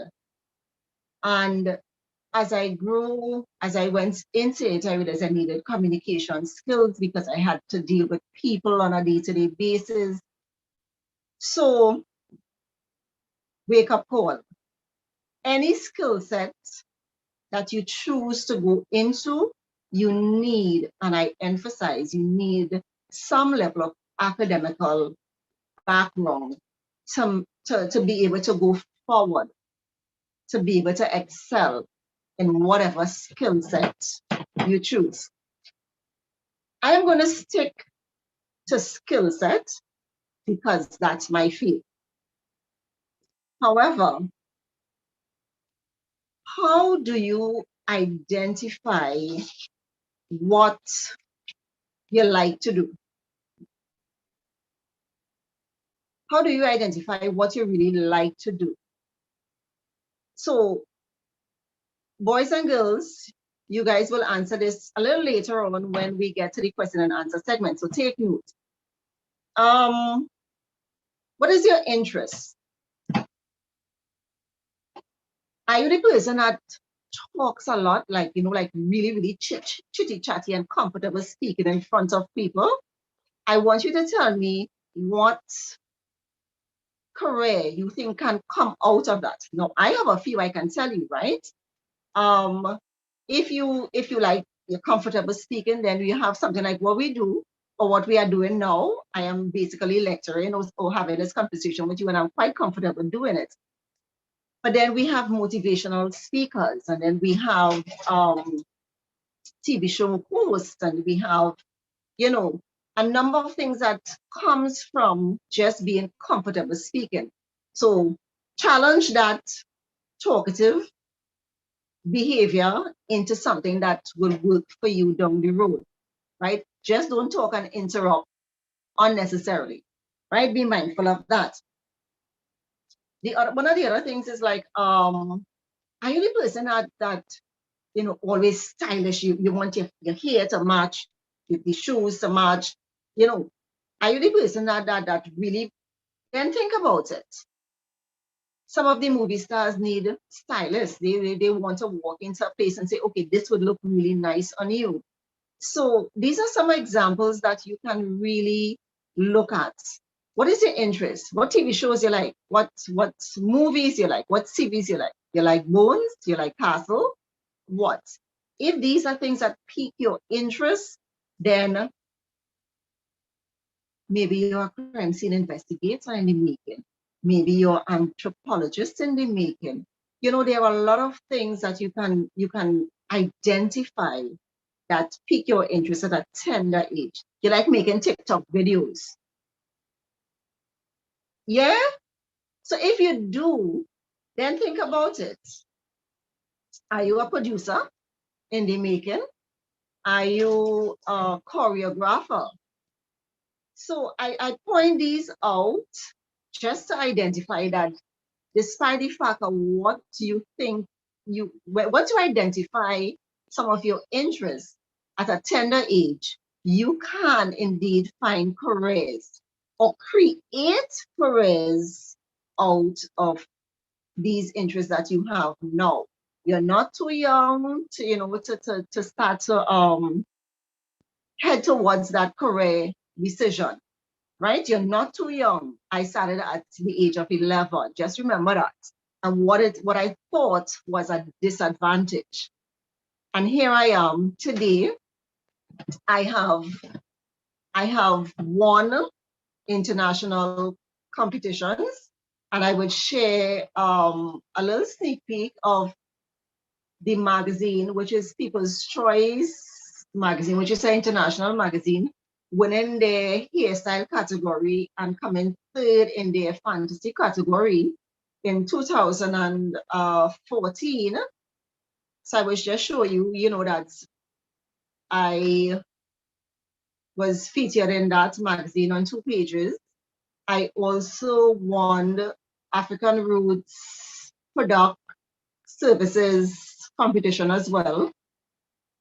And that was in 2014, and that too was an international competition. And so this, what you will be seeing here is the photo from the cover and the inside of the People's Choice magazine. So that's one there. And we have the other one. There we go. That's me in the bottom, left-hand corner in the bottom there. And I will show you the cover of the magazine now, which is People's Choice.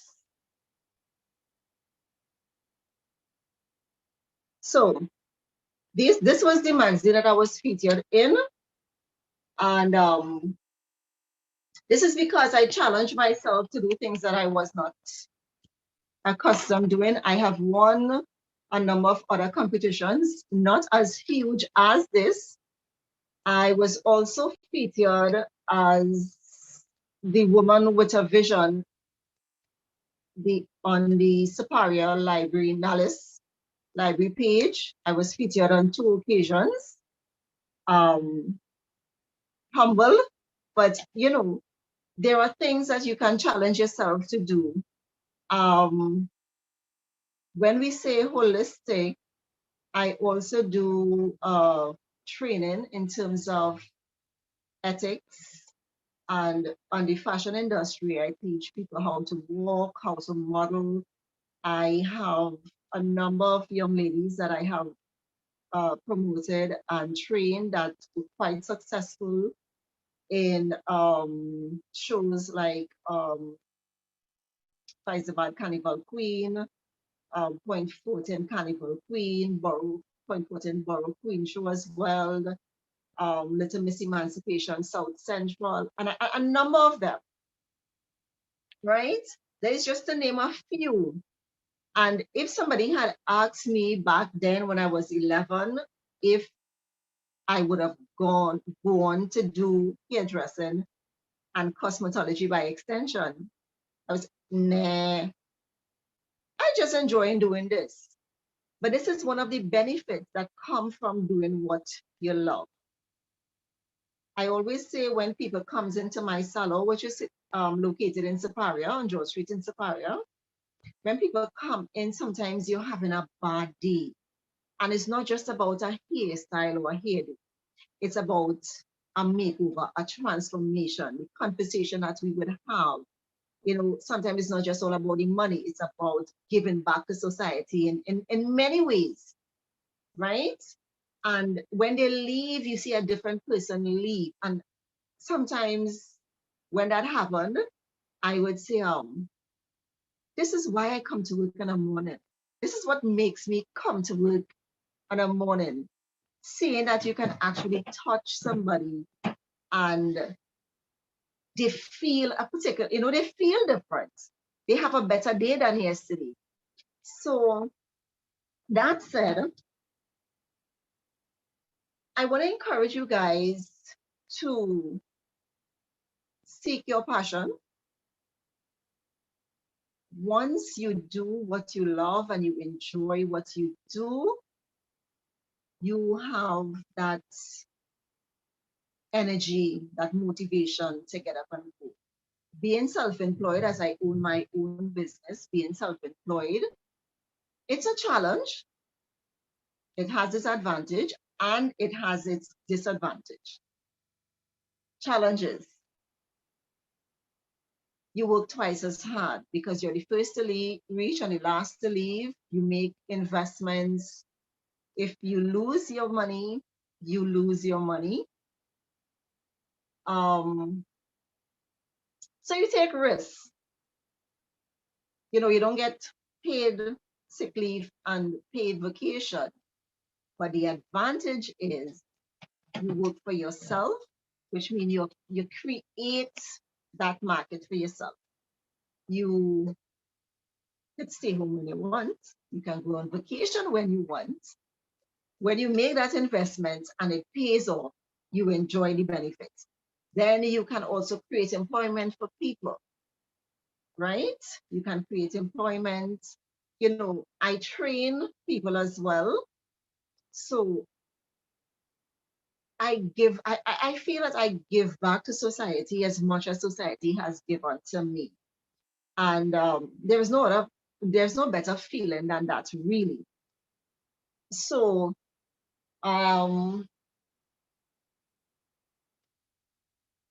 once you can do something that you really enjoy, I think that's a plus.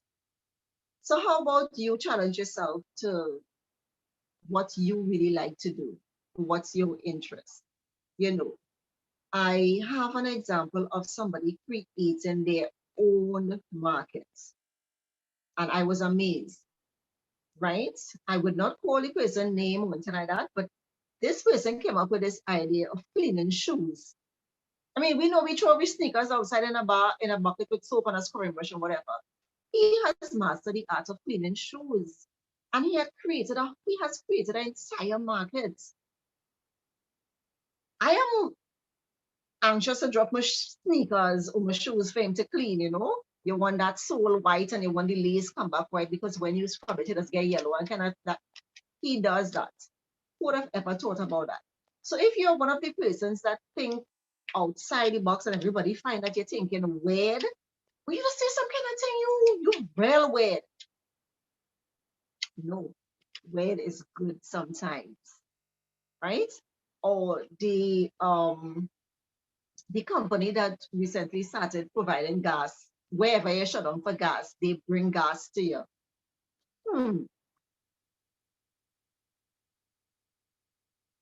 I would have never think about something like that. That person probably was one of the weird thinking people as well. And they created an entire market and doing well. So that's a challenge for those who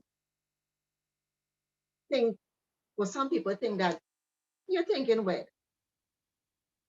It's just where and how you challenge those thoughts.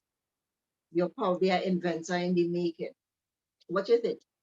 I expect somebody to be saying, Miss, you know, I am one of those who think like that sometimes. At the end of this, when you think about, you know, starting your own business or something like that, there is one thing that I always want you to remember. What will make you stand out from the rest? I am a hairdresser, basically.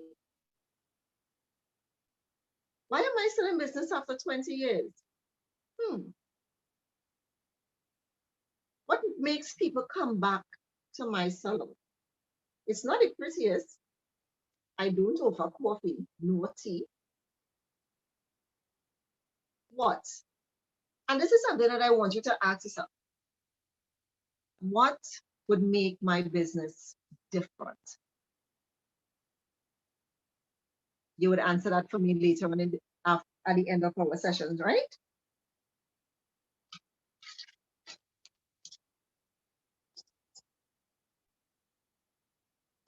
So In order to be successful and truly successful in whatever you choose to do, you must be academically inclined. And that's a must. Like I said earlier on, when I thought that because I was doing skill set, I didn't need to be academically inclined. Think about this. If you like sports, really, really, really like sports, but you're not really, really good at it, do you need to jump out of that sporting industry? Totally. No, I don't think so. You can become a physiotherapist. You can also design the uniforms for a lot of sporting teams. You can own a team. You can manage a team. You can coach a team. Because you're not the best sportsman or sportswoman or the best athlete, doesn't mean that you have to come out of the field that you really like. You can still be in it, just from a different angle.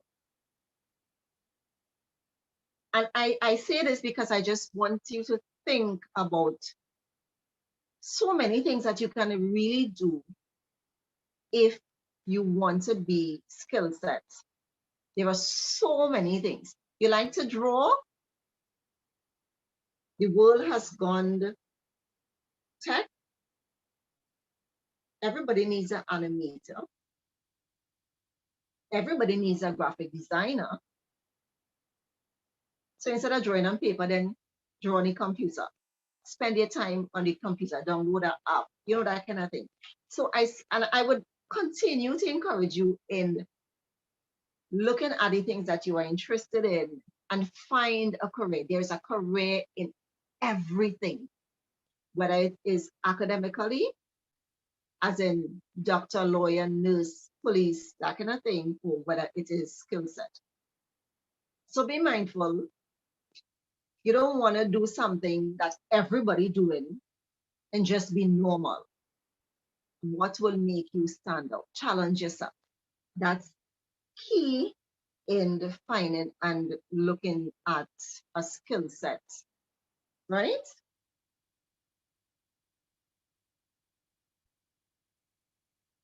Education, it's a must. It's a plus. Even after 20 years in the industry, you know what? I am still learning.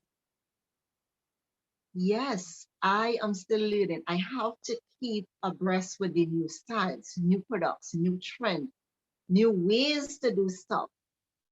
And we have TikTok and we have YouTube, and everybody is trying something new. If I don't want to get stuck in 20 years, you know, behind, then I have to keep evolving. Then you have to keep learning. I have to do a computer skill course, and I have to do updates. I have to do training, and you know, I have to do what we call them refresher courses. Yes, I am still doing refresher courses in order to keep abreast. So knowledge is the key. Not because we are skill sets, we don't need academics. They go hand in hand. Remember that. They go hand in hand. If you're interested in mechanical stuff, you need to know how it functions, currents. That, you know, there are so many things that you need to know. So then engineering, you know, so don't ever say, or don't ever make the mistake that I made and say that I don't need to be academically inclined because I'm going skill set. No, no, no. And I'll say it again, no. It goes hand in hand. Remember that.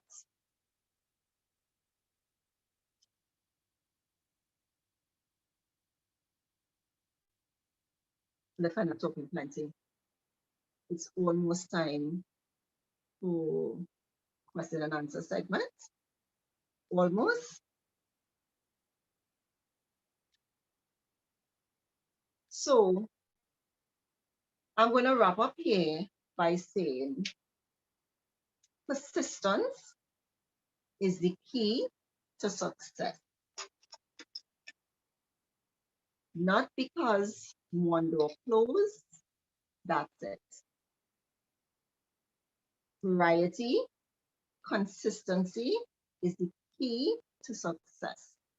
Anything that you want to do in life, anything, you need to be persistent with it. Try and try again. And I know that I have some entrepreneurs listening in and have questions. Miss? Hello? Hi, Miss. Yes. One thing, would it be possible to get a demonstration of something? and I also want to add that one student said, "Whoa, she is so beautiful." Oh, thank you. Thank you. A demonstration on Miss, you want me to unmount my hair and comb it back? I didn't prepare a demo for you today, unfortunately, Miss. I am so sorry. That's not a problem at all. That's not a problem. But you know, this is a field where, you know, a lot of children, especially young girls, you know, in terms of beauty and, you know, fashion and all of that. What encouragement can you give to them who may sometimes feel, you know, what I'm doing, it may not be all that good, or they may be discouraged by the hair that they may do, and it doesn't come out too good or too perfect. What encouragement can you give to anybody willing to enter this industry? Okay. I remember there is a new trend in braid called knotless, right? And when I saw it for the first time, I said, that looked like somebody who could not get the regular braid down to base, to stay down to the roots. So that person plait a regular plait and they keep adding pieces. It is now a trend. I say that to say some of the new trends or styles comes from mistakes, comes from trial and error. So don't feel like if because you didn't get it right the first time, it's not right. Make it your own. Make it your own. Swing it to the left or swing it to the right. Put an additional pin. Put some spray. Make it your own. Own it. And maybe I might be wearing it, you know, and start a new trend.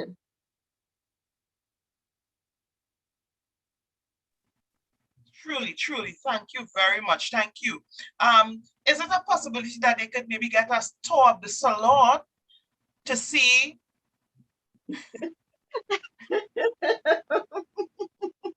Miss, I'm not on work. Oh, okay, understood, But understood. what I can do, I know career week, you know, is continuing, and I could probably do that and send it in. I have no problem. But I am not at work, and maybe if it was requested, I would have. I feel so defeated now, Miss. No. I mean, you know, it was valuable information. You know, it was very encouraging, you know, and it was very motivational as well, you know, and we really appreciate the approach you took, you know, in encouraging them on and, you know, showing them that, you know, there are many jobs that could come out of this field, you know, so it was well worth it. And we are so thankful. All right. I even admire the pictures that you would have showcased your work. you know, so we got a view, we got a glimpse of what you offer. So do you mind sharing where you are located? I know that was one question. Where are you located? I am on George Street.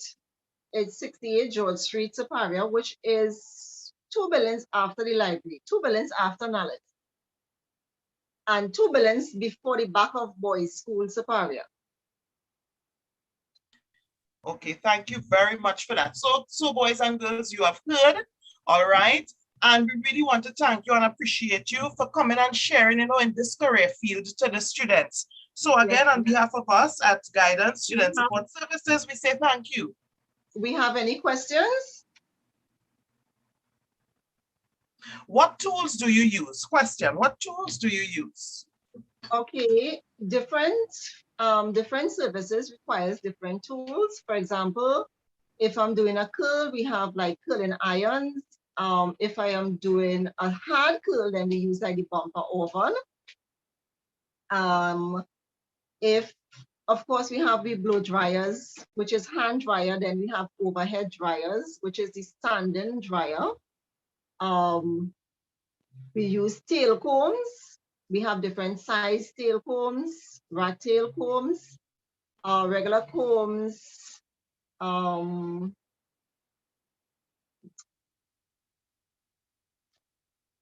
the basic structure, shampoo chair, shampoo sink, styling chair, that kind of thing. And products vary from service to service.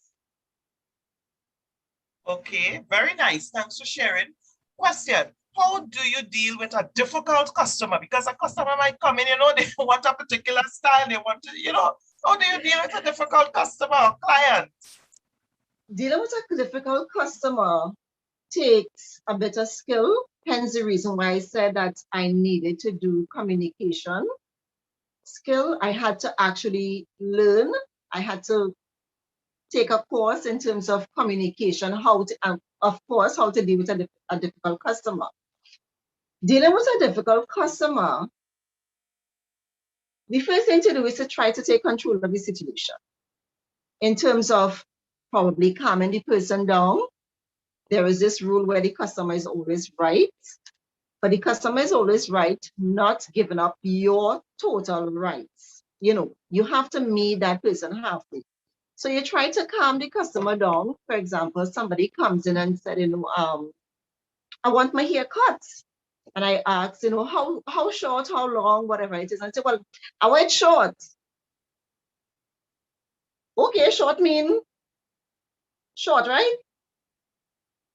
And when I start, but I didn't want it so short. You now have to take control of that situation and say, listen, I cannot put it back, but I did ask, how short do you want it? And if they continue, then you say, okay, listen, how about I give you this style now? When it grow back, come on, I'll cut you over. I wouldn't charge you. I will give you a cut exactly what you want. Work with a picture next time, okay?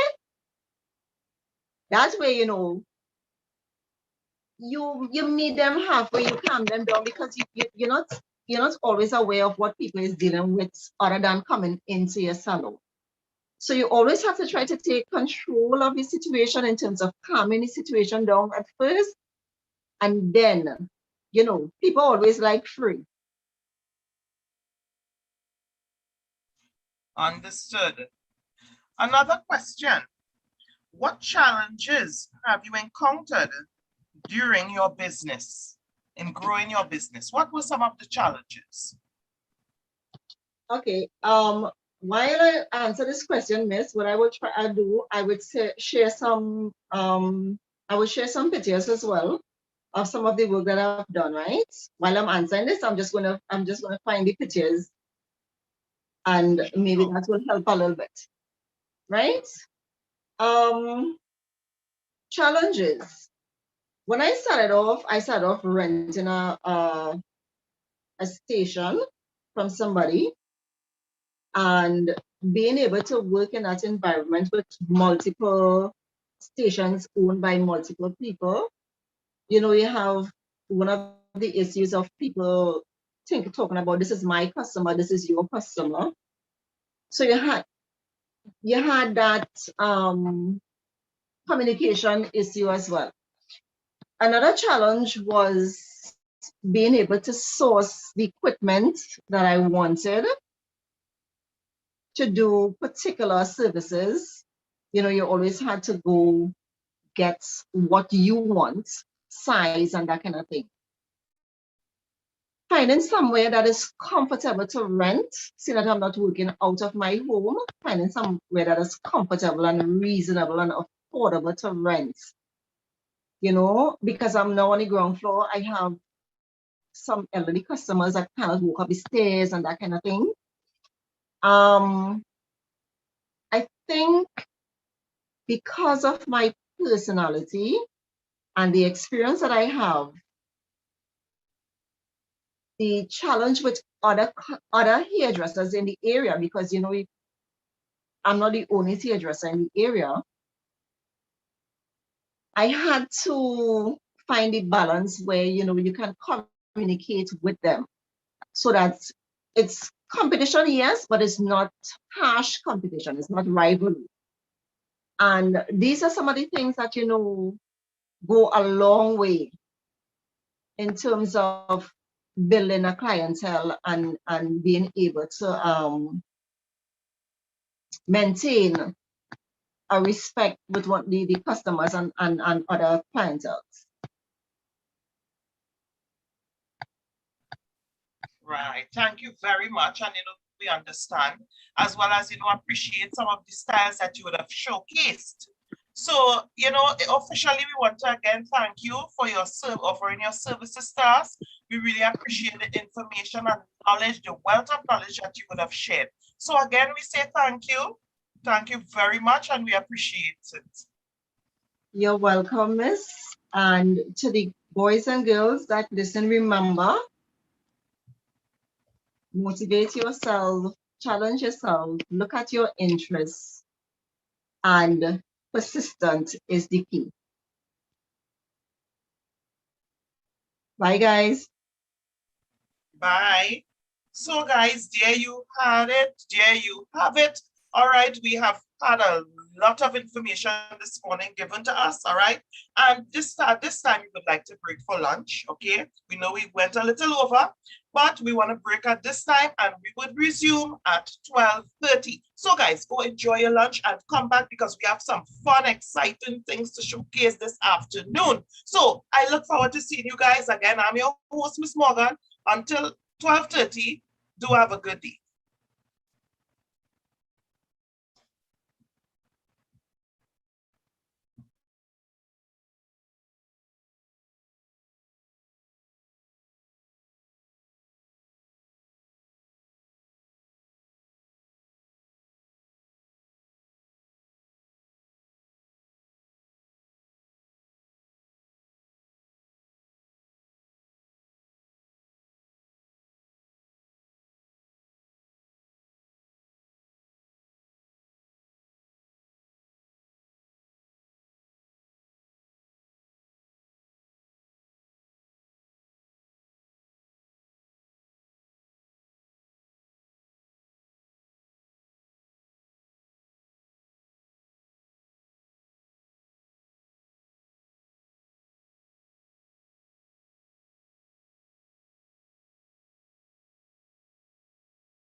Hi, everyone. Welcome back. Welcome back. And I should pleasantly say good afternoon. So how was lunch, guys? I am sure you had a lovely lunch. I'm sure you are filled. I'm sure you are eager. I'm sure you are excited about what we have in store for you this afternoon. But it is important that I do this for you, all right? I want to chat a little with you just for a few minutes, boys and girls, because I feel like we have become a family. Won't you agree? I feel that we have become a family. And the important thing is family look out for each other. Yeah, they protect each other, they help, they guide, they give good advice. Well, you might argue, you might say, well, miss, not all family members like that, you know. All right? Blood ain't always thicker than water, as the saying sometimes goes. All right? But I want to focus on us this afternoon. And boys and girls, because I view you all as a family, right? I want to give you this word of advice. Remember, all right, to see this career fair as educational. It's inspiring, one that would help you, one that would motivate you to want to accomplish, to desire change in yourselves and growth as well. All right, one that would want to help you to see the importance and value in education in order to accomplish your goals. So with that being said, this is what I want to tell you. Please, okay, I plead with you, make the best use of this experience. Manage your time wisely, be wise in the choices that you make, the things that you say, all right? Think about what you would like to discuss, all right? The questions that you should ask, and let it remain relevant to what we are doing this afternoon. Because if we realize at times the chat has to be disabled, all right? And we believe that you are mature boys and girls, you understand, all right? You know what is required of you, what you are responsible to do, and we believe that you can do it, you have the ability. So I want you guys to prove everybody wrong, all right? And let us do this as we know that you can, all right? So let us be productive. So this afternoon, before I continue, all right, I want to give you guys a shout out.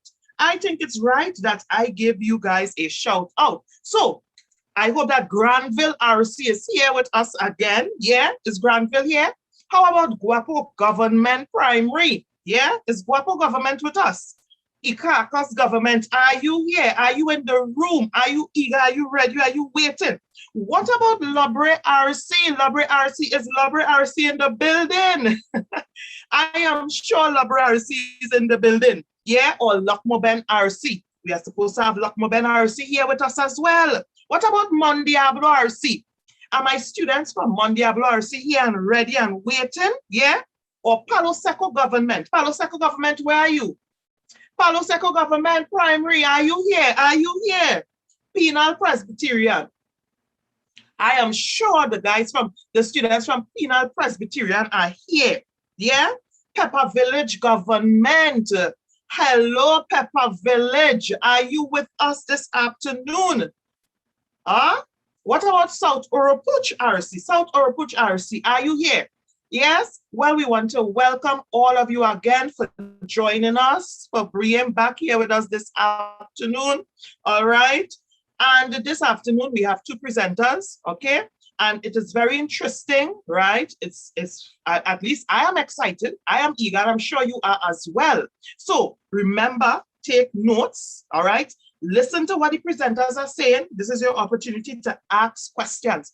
Ask questions that will help you to gain knowledge about different jobs that exist. All right, guys? Ask questions. So before we introduce the other presenters, yeah, I want to maybe continue the game a little, right? So let's continue the game a little, and then we'll have the other presenters on. Yeah? Y'all think we should continue the game? What y'all thinking? Because you see, I don't want us to continue and then the chat has to be disabled again. We're trying to avoid that, you know. We're really, really trying to avoid that. What y'all think? Yeah? All right. Let's play the game a little. Let's continue.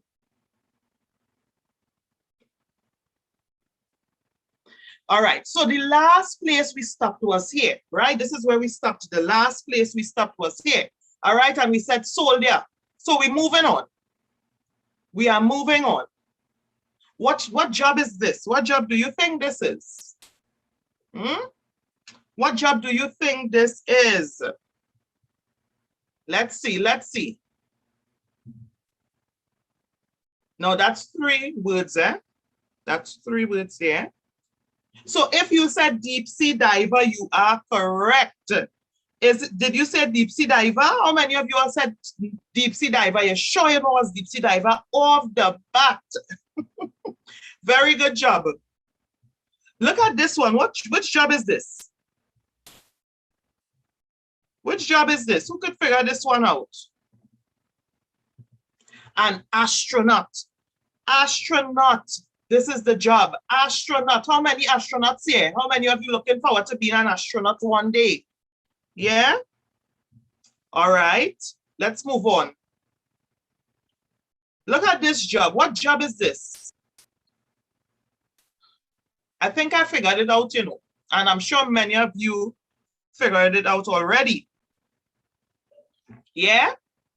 Dentist. Very good. Dentist. So how many of you want to be in the profession where you help someone get a beautiful, pearly white smile? Yeah, you help them to maintain and take care of their teeth. Look at this job. What do you think this job is?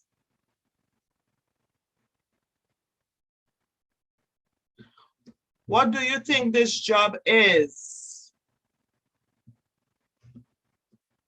An event planner. You may want to be an event planner as well. Yeah? All right, let's move on. What job is this? What does this person do? Can you figure it out? What job do you think this person does? A landscaper. Very good. A landscaper, right? So are you into landscaping? Do you like natural things? Do you like working with your hands and, you know, planting and beautifying a place? Yeah. Look at this one. What job do you think this is? I'm giving you all 30 seconds. Tell me, what you think that is? Because I know it might be a little challenging, eh? So what you think? A supervisor. How many of you here like to lead? You like to head everything in a positive way? You could take control of situations, yeah? You could supervise or look after things. You are responsible. Supervisor, is that you? Okay. Look at this job. What job is this? What job do we have here? How many of you would like to be a welder? Do we have any welders here? I am sure we do. I am sure some of these young men or even young women may want to be a welder one day. Okay. Try this one. Try this one, guys. Tell me what you think. What do you think this job is? Let me see. Supervisor. Supervisor. I think we had that one already. Okay, look at this one. Look at this job.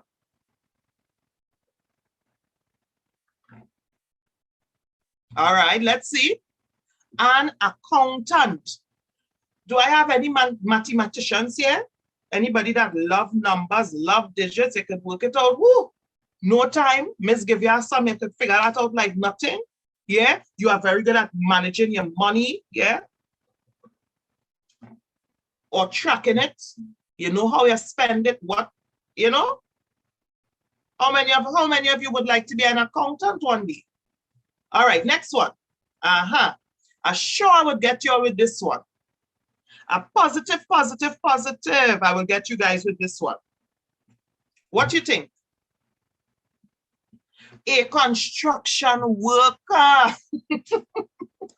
Oh, yes. Well, I know you got it. I know you got it. I was not worried at all. But for me, it was a bit challenging at first. Yeah. A construction worker. How many of you like working in the construction industry, working outside? All right. So that brings us to the end. That brings us to the end. I hope that you enjoyed it. I hope that it was fun. Yeah, I hope that you would have been able to see that there are a lot of different jobs that exist for you. And I'm sure that there are a lot more that you could have identified that, we did not have here this afternoon. All right, but I want to say job well done, job well done, job well done, guys. So just a few reminder, all right, just a few reminder, remember to make the best use of your opportunity here. Use the chat wisely. All right, we want you to use the chat wisely. So we will keep it disabled for a little while. Yeah, a little while. So I trust that while you were seeing the scrambled words, you would have been answering it at home. All right. So guys, are you ready this afternoon? I know you are. So this afternoon, coming to present to us on behalf of the prisons service. Yeah, how many of you here want to be a prison officer? Yeah, how many of you here like this kind of job? You like to see them in the uniform and how they know they walk in authority and you have to respect them when you see them. Yeah, how many of you have a passion for this type of job? Well, guess what, guys? If it is you, then I want you to keep your ears open. Pay attention, take your notes to ask a question as I invite none other than Mr. Dio Prasad on behalf of the Prison Service of Trinidad and Tobago.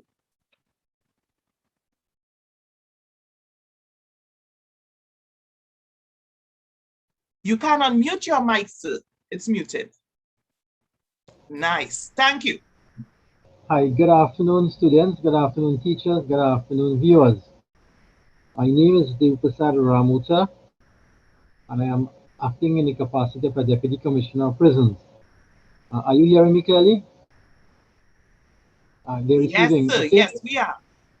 Right. On behalf of the Commissioner of Prisons, I am pleased to present to you a little bit about what the prison service is about, and perhaps whet your appetite in wanting to join the service. However, the service is not that easy to join. There are certain criteria and standards that has to be met, and I will share those standards with you. The prison service. Are you seeing my slide here now? Are you there? Are you hearing me? Yes, sir. No, we are not. Right. So what you may have to do is share the screen. Okay. So tell me when you're ready. Yes, you have access to share. Right. So, well, I have shared it. I wonder if they're receiving it. No, on this screen there, on this Zoom, you would have to click share screen. All right.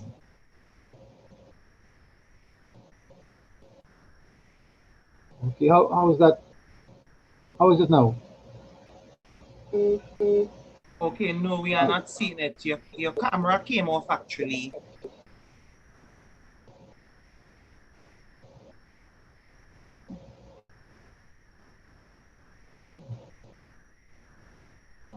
Yes, we are seeing it. Okay, and you're hearing me also? Yes, we are. Right, okay, good. So students, while this presentation is a formal, while this presentation is a formal presentation, I will speak and just simplify it as much as possible so that we can all understand each other and I wouldn't sound too complicated or make things difficult. So the Trinidad and Tobago Prison Service. What is it, Trinidad and Tobago Prison Service? The Trinidad and Tobago Prison Service is part of our nation's criminal justice system, and we contribute to the protection of the society and in crime prevention by providing opportunities for offenders to become law-abiding citizens in a safe and humane environment. What does this really mean? In another way, in a simple form, persons who have done bad things, because we don't see people as being bad, we see people who have done bad things or did things against the law. They would have been arrested by the police, taken through the court system, and then sent to the prisons. At the prisons, there are numerous of tasks that has to be performed in keeping someone in the prison.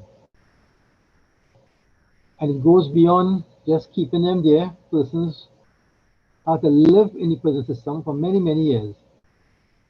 And it's a whole network, a whole variety of activities have to take place while persons are in the prison. And now we would call these persons offenders who have committed offenses against our laws in the country. We have to, while keeping them safely in custody, we expose them to opportunities where they can rethink their behavior and perhaps think twice that they wouldn't want to commit those bad behaviors anymore and become a better and better person. Now these offenders, these persons who are in prison, were at one time very law-abiding. And they went to schools just like you all.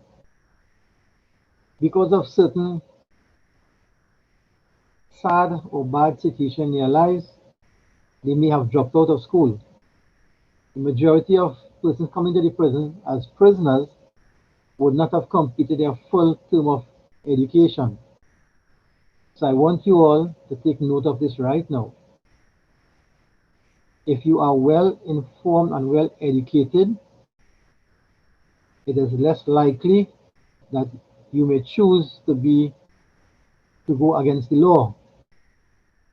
Because being educated teaches you what is right, what is wrong, the consequences of being good, and the consequence of being bad. How are we going? How are we doing so far? Are you following me? Ms. Morgan, you said that it will be interactive, but is there any way for them to respond right now? Or give a hands up? They are following, they are on, and they are listening. Okay. I hope you all are taking notes, students. And one of the takeaway here, going on to the other slide, is that if you attend school regularly and take what the teachers have to offer, it is less likely that you would tend to offend. So we go on to the other slide. What is the importance of a prison officer? And we have 5 categories. 1, to protect the public and aid in crime prevention. This means that while we keep persons in our custody, they can no longer commit crime because they are with us. Secondly, to correct by improving educational, work, and social life skills for offenders. This refers to our ability and capacity to provide training, trade shop. We have schools in the prison also, and we allow prisoners to visit with their family so they can probably form close-up bonds with their family and feel a sense of regret in living a bad life where they're encouraged to correct their behavior. We also relate. So by improving community relations, we ask them to engage in work within the community. So there are times we would have a gang of prisoners cuttlashing communities, repainting schools, doing labor work where they interact with the community and allowed to socialize in a different way, in a more healthy, productive way. To reintegrate by promoting law-abiding behavior while in custody and after release. So here is where we, by our programs and activities in the prison for the inmates, we instill in their mind a sense of responsibility. It's like doing chores home or doing chores at your school, where you appreciate, or even making a garden, where you appreciate what you have done and you enjoy the fruits of your labor. And finally, to restore. So by addressing the criminal behavior, we aid to reducing crime. So we say that putting all of the prison does together, we assist our offenders to see things differently and have a sense of remorse in not committing further crimes. What is the importance of a correction officer in the neighborhood? And in this photograph, the gentleman addressing the children here is our present Commissioner of Prisons, Mr. Dennis Pulchan. And we are saying the importance of a correction officer in your neighborhood as part of our law enforcement in Trinidad and Tobago. That officer, he or she, can help guide individuals on doing the right path. So we are saying that a correction officer, a prison officer, pulls his experience from life. He pulls his experience in dealing with inmates and listening to their stories. He has now a wealth of information about life that he can lecture to, or he can advise others in the community in how to be a better person and explain to them how easy it is to get yourself in trouble. A correction officer, a prison officer who does those things, he is seen as a role model in the community, thus demonstrating his law-abiding ways. Now, we do have some prison officers who are not the best examples, and we try to ask them to leave, or we try to get the police to ask them to leave. As a member of the armed forces, we can also offer help to persons when people feel unsafe. A correction officer is a well-trained officer physically, mentally, so he's smart. He has knowledge about resources in the community, and he or we can offer help to people in our community. How can you join the prison service? First, you have to be over 19 years of age, but under 35 years of age. The qualifications, you must have 3 CXC passes or GCE O-level, and one of those passes must be in English. You must have English. It's so important English is. Why is English important? And when we have our interactive session later on, you will tell me why you think English is important. English is important for many, many reasons. And I'll tell you that later on if you don't give me the right answer. The character qualities of a correction officer should have to achieve excellence. A correction officer, a prison officer, one of his roles is to help change inmates, prisoners, or offenders from their bad way of thinking into a better way. To do that, we must be disciplined ourselves. We must be honest. We must be a team player. We must be respectful. We must be patient. We must be considerate. We must be confident. And our interpersonal skills. As prison is a people-oriented environment where we have to interact with people, whether good or with bad intentions. This last point speaks to the correction officer must enjoy being around people. They must enjoy doing a work that involves interaction with others. And if you enjoy being among people, it makes your work much more easier. These qualities I have described in the above: discipline, honesty, team player, respectful, patient, considerate, diligent, and confident. A correction officer who has these qualities is a person that is much liked in his community, is a person that is much liked in their home. They are very good brothers, they become very good sisters, they become good fathers and mothers because they have all these qualities that represents goodness and good things.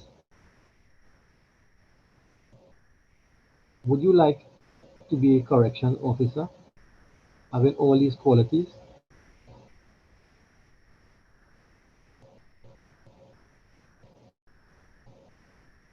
We have several departments in the prison service. The Information, Communication and Technology Department. This medium that we are communicating through, we have officers who are trained with computers, who are highly trained in the technology of communications and to set up this type of forum. When our units we give trouble and problems, they can repair it and they can allow us to communicate to persons on this forum anywhere in the world. So the job of a correction officer doesn't really have to mean one thing about treating or dealing with prisoners. It's a variety of things that we can do. This department, the Information, Communication and Technology Department, is just one of those. Other department, the Programs and Industry Department. This is a large department. The work there provide classroom and non-classroom activities for our inmates. So we have inmates working in the agricultural field, making garden, we plant crops. Anything you get in the market, we plant that here also. Pumpkin, bodi, melon, cucumbers, tomatoes. We take care of animals. We have cattle, we have rabbit, we have chicken, and we have inmates who learn how to take care of these produce or animals. And they fall under the Programs Department. We have some inmates who didn't learn to read and write properly when they were in school. So if you remember, I spoke about sometimes those inmates who behave badly or who end up in our system in the prison didn't have their full education. So they were dropped out from school. Coming to the prison, we realize they can't read and write. We have a school in the prison, several schools in the prison throughout, where we teach inmates how to read and write, and even to further their education, where they can obtain O-level passes, A-levels, and we even had some inmates obtaining their university degree. But don't get excited. We don't want you in the prison as a prisoner. We want you in the prison as a correction officer. Then I move on to the Agriculture Department. We are attempting to become self-sufficient, meaning that we can plant and prepare our own food for the inmates. We are not able to do this fully, but we can substitute much of the food that we purchase to our agriculture department. So we have heavy agricultural machinery. We have officers who enjoy working in the agriculture section. We have a large estate where we engage in agriculture, and that really helps the prison. We have a photography department where we photograph and do videos of activities in the prison, where we have to do presentation, where we produce magazine about the work we do in the prison, and many other simple things that photographing the inmates for their record keeping. We have the K9 unit. K9 means what? Dogs. Yes, we have a section that deals with, and long ago we used to call those dogs police dogs, but really they are German Shepherd, trained, and some other breeds too. Labrador, Pointer, they are trained to sniff out or smell drugs or illegal electronic devices, and we engage them in doing search and helping keep the prison clean from drugs. We have an account department. Yes,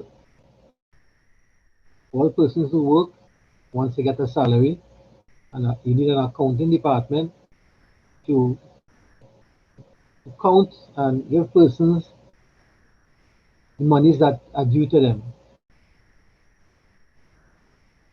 We have an emergency response unit. Sometimes prisoners behave badly, and we have officers who are specially trained, who have some strong muscles and bones, to go and kindly ask these inmates to go back to their section or stop misbehaving. Sometimes we have to wrestle them and hold them down and take them back to a section where they have to be contained. We have a legal department, and we all know what legal department is, right? Attorneys, lawyers, where we have to present matters to the courts. We have a lot of legal documents that have to be treated with properly. We have a mediation department. Who knows what mediation is? Mediation, in a simple way, is where we can talk and resolve conflict.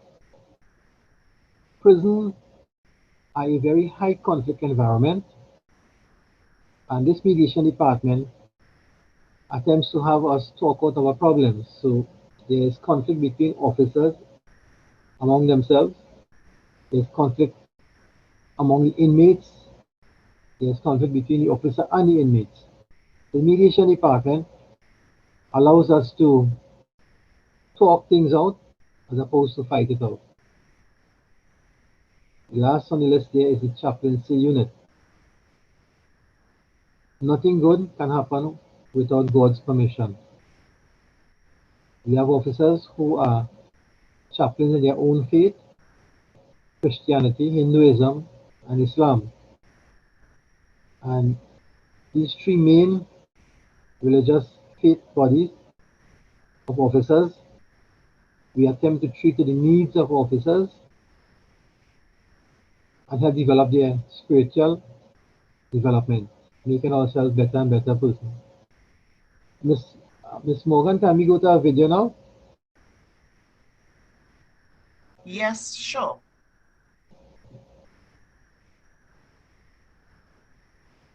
And here on this video, just a little demonstration to get you a little bit excited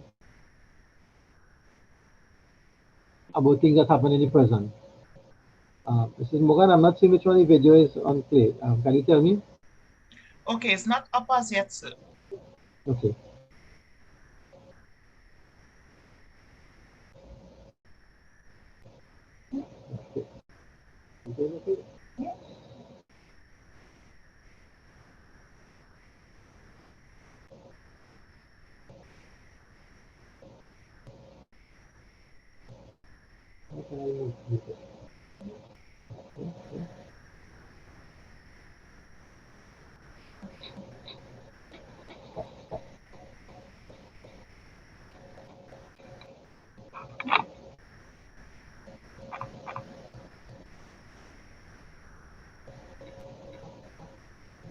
problem.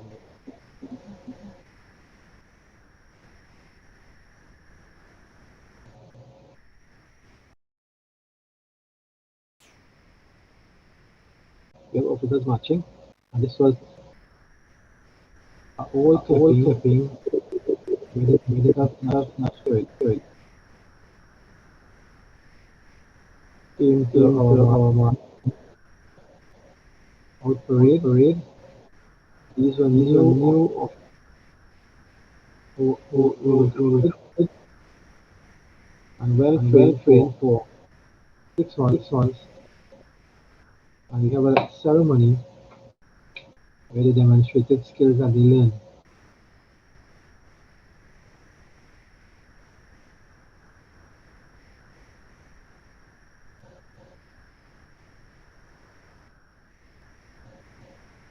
This is another video where showing some of the skills that people possess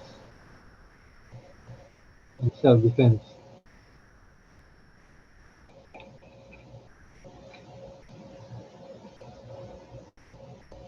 Okay. Are you ready for the other slide? Yes, sir. Okay. Someone may ask or think that the job of a correction officer or a prison officer is dangerous. And I'm going to give a little humor here. See the guy that slipped on. What's that he slipped on? I can't make it out. What's that he slipped on? You'll tell me later on. So some of the dangers that we experience, we can get cut with a paper. We can stumble down the stairs. Excuse? You'll have to share Yes. your screen again. You'll have to share the screen again. Okay. Yes. Okay, so I'll have to.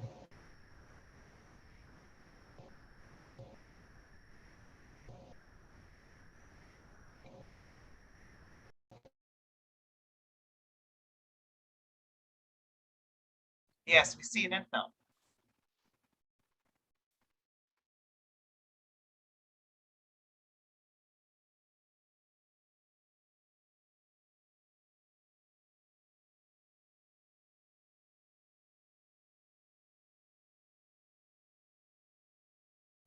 I believe your mic is muted.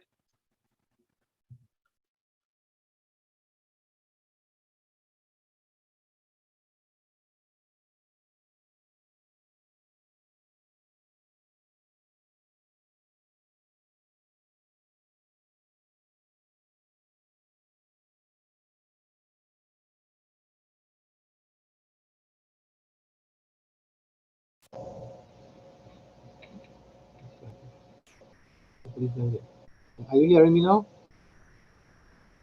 1, 2, 3. Are you hearing me now? 1, 2, Yes, 3. we are, but we're not seeing the video anymore. The slide. The slide. Okay.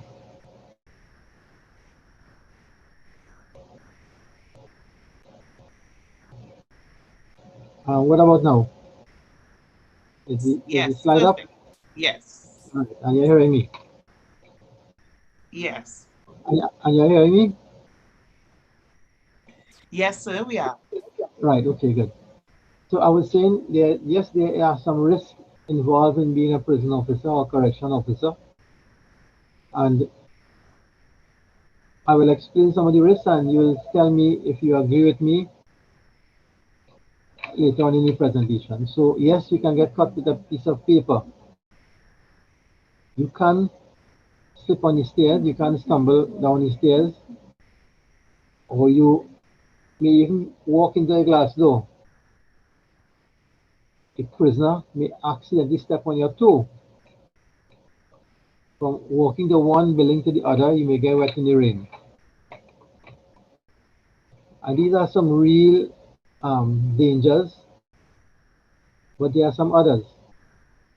And I'll listen to suggestions from you in what other dangers you might think that a prison officer can encounter while he on the job. Here the other slide is partnering services. Earlier on in the presentation, I mentioned the criminal justice system. The criminal justice system includes the police service and the courts, prisons too. And we have to work in a partnership in supporting each other. So we work in collaboration with the police service and the fire service also.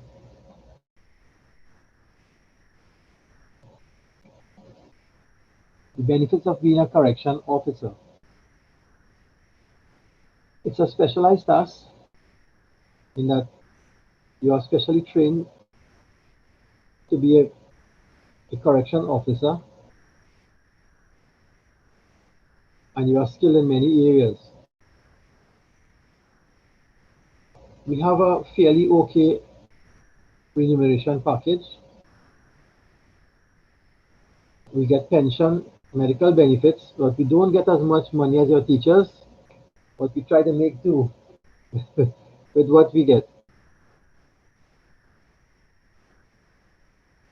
We are engaged in extracurricular activities, so we play football, basketball. We have a boxing team. We have one of the best music bands in all the protective services. We play many sports at the service level, and we do pretty well. We keep our officers engaged in activities and social activities. We have an employee assistance program where officers who may be experiencing problems can go for counseling or their families. By being a law enforcement officer, it's a benefit. I can say status, but it allows you to obtain the respect of others. And when you obtain the respect of others, things come your way more easily than if you weren't respected. We are trained in the social sciences, or we understand the social sciences such as sociology, criminology, social work, etc. This other slide is one of our commissioner of prison. His name is Mr. Dennis Pulchan. And he would have started off as a recruit. Remember the video clip you saw with the officers marching? Well, he at one point in time marched like that. Then he was promoted to a prison officer 1, then a prison officer 2, then to a prison supervisor, then to an assistant superintendent of prisons. And again, he did well, and he was then promoted to a superintendent of prisons. He was then promoted to a senior superintendent of prisons, then to an assistant commissioner of prisons, and I am also following in his footsteps. He was then promoted to a deputy commissioner of prisons, and then eventually commissioner of prisons, which one day I hope to reach. This other slide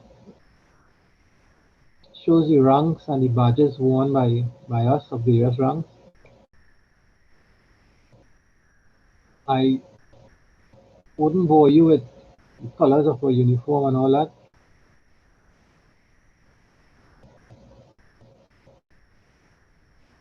The junior officer's color of uniform is a brown khaki, and the senior officers are a green khaki.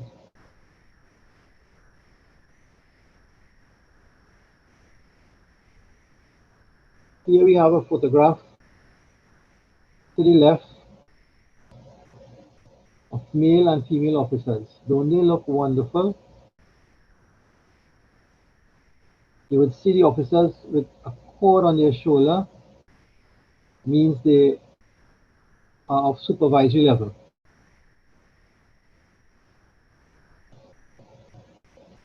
And to the right, we have female officers.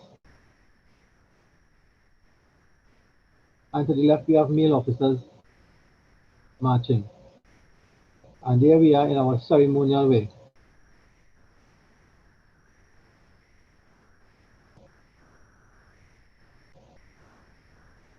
This is a slide, a photograph of our K9 unit to the top, and our ERA unit, our emergency response unit, in instances when we have to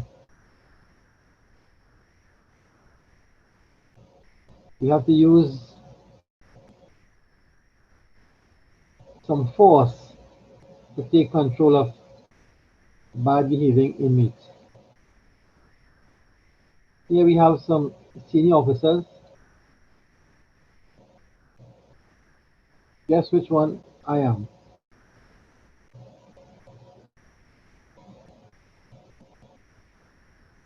Our officers, we do excellent in aerobics and acrobatics. And here's a display that we had recently. And here we have, I'm open to your questions now. I hope you enjoy this little presentation and I'll whet your appetite for more. Mrs. Morgan, over to you. Thank you very much, sir. And a well-detailed presentation, in terms of what is expected, what is required to be a prisons officer and the different jobs that exist in that department. Question, if someone has a record, a criminal record, can they enter into the prison service?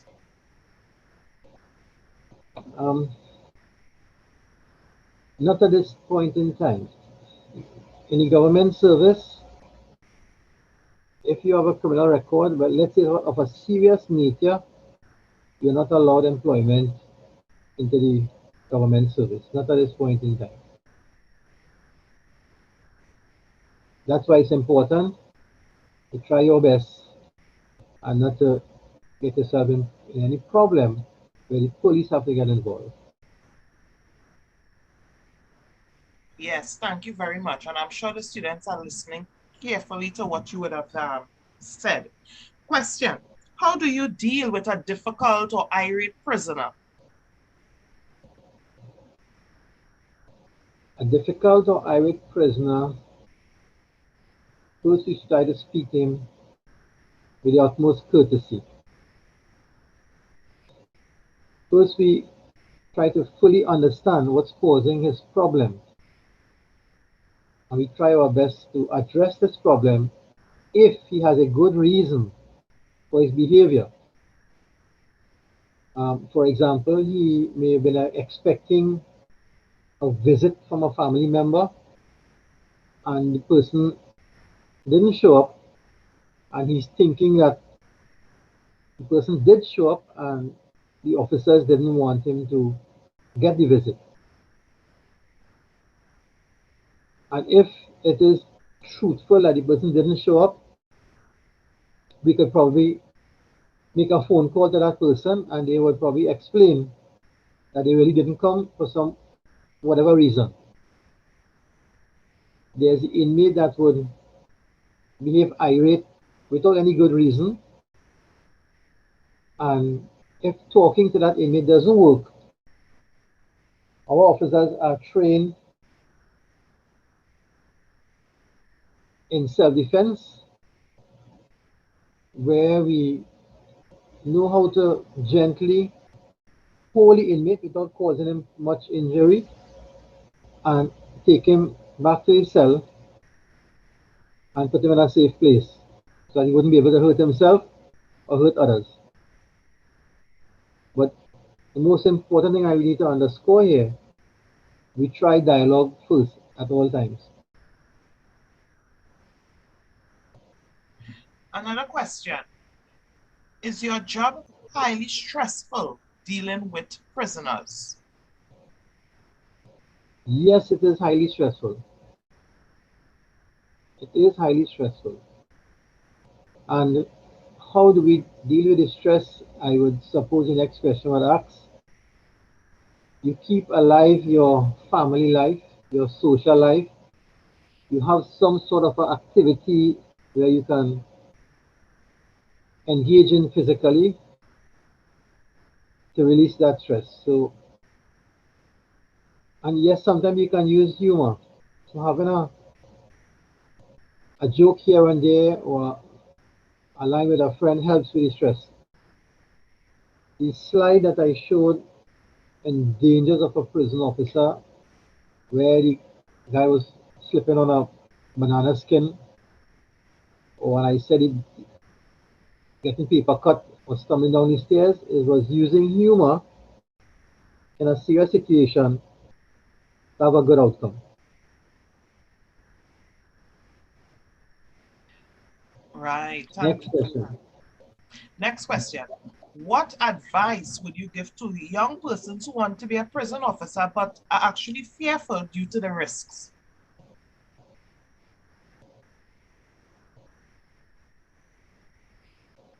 The advice I would give to a young person, life in itself is a risk.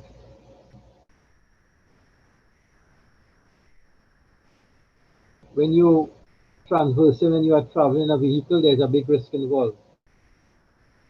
When you're at home, there's a big risk involved in bandits and criminal activity. On the job as a prison officer, you are highly trained to treat some of the risk. Your character qualities will help you. Your good character qualities that I mentioned above, being honest, straightforward, disciplined, being alert. Well, that's not a character quality, but these are some practices that help you reduce the risk on the job. So being alert, if an inmate wants to attack you, you may sense that beforehand and put yourself in a safe environment or get a company with fellow officers to treat the situation. If you are honest and have earned a lot of respect in the prison, the inmates most of the time do not see you as a person that they would want to harm because they would now respect you. Respect is a powerful, powerful thing. And if there's anything at all, students, that I want you to take away from this presentation, is being able to have persons respect you by your behavior. Have the way you behave and carry about yourself, let it earn the respect of anybody around you. Respect is not something that is demanded. Respect is best achieved when it is earned. So the delinquent person in the village who would walk around with a weapon and persons would fear him, they may think that is he gaining respect. No, that's fear. And when he's nowhere around, persons would wish that they would be far from him. But when you have earned respect, people love for you to be around them. They love to be around you. They love to hear what you have to say, because you generate a good feeling about the whole environment you're in. So that's one way you can reduce the risk of dangers on the job. Respect. Thank you. Thank you very much. And I'm really enjoying this session because you're giving valuable and important information to the students. So I really trust and hope that they are really taking heed to what you are saying. Another question. Through your years of service, what challenges have you encountered?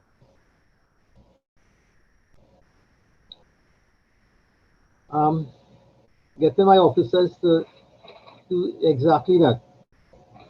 Generate respect among their colleagues, and through by their role modeling and behavior in being an example to the inmates, in that same thing I spoke about respect.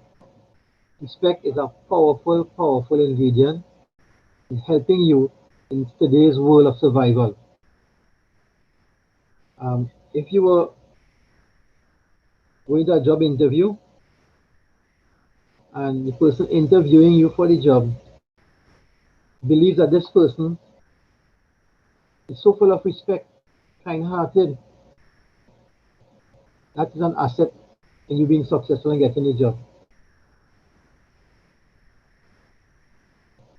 So that's one of the challenges, getting my officers to become more respectful and demonstrate respect. Thank you very much for your honesty, sir. So the questions are coming in. The students would also like to know, at what age did you become a prison officer, and a reminder of your rank? I became a prison officer at age 24. I have 33 years service, and my rank now is a Deputy Commissioner of Prison. I'm impressed with the questions from the students, given that I understand it's primary school level.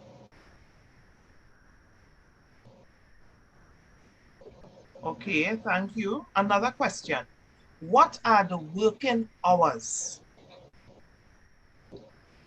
The junior officers, they work a 8 to 4 shift. There's another shift where they work 24 hours, 1 o'clock one day to 1 o'clock the other day. And when you're of a higher rank like myself, you work all the time. All the time. Even when you're home, they can call you on the phone and ask you to respond to a situation, so you work all the time. But it's a work that I enjoy. I enjoy working in the prison service. I have attempted to take my own advice and use respect as my guiding principle, and that makes my job much, much easier. So I think this question can follow. Do you get exhausted from your job? They're asking. Yes, I do. Yes, I do. But like I said earlier on, I use humor a lot on my job, and I try to create an environment of peacefulness and family values that help me deal with the stress and the tiredness on the job. I said I really enjoy these questions. They are deep, they are deep questions. Truly. Another question they're asking here. Was there ever a time when you had to use your firearm because of a riot? Who said I have a firearm?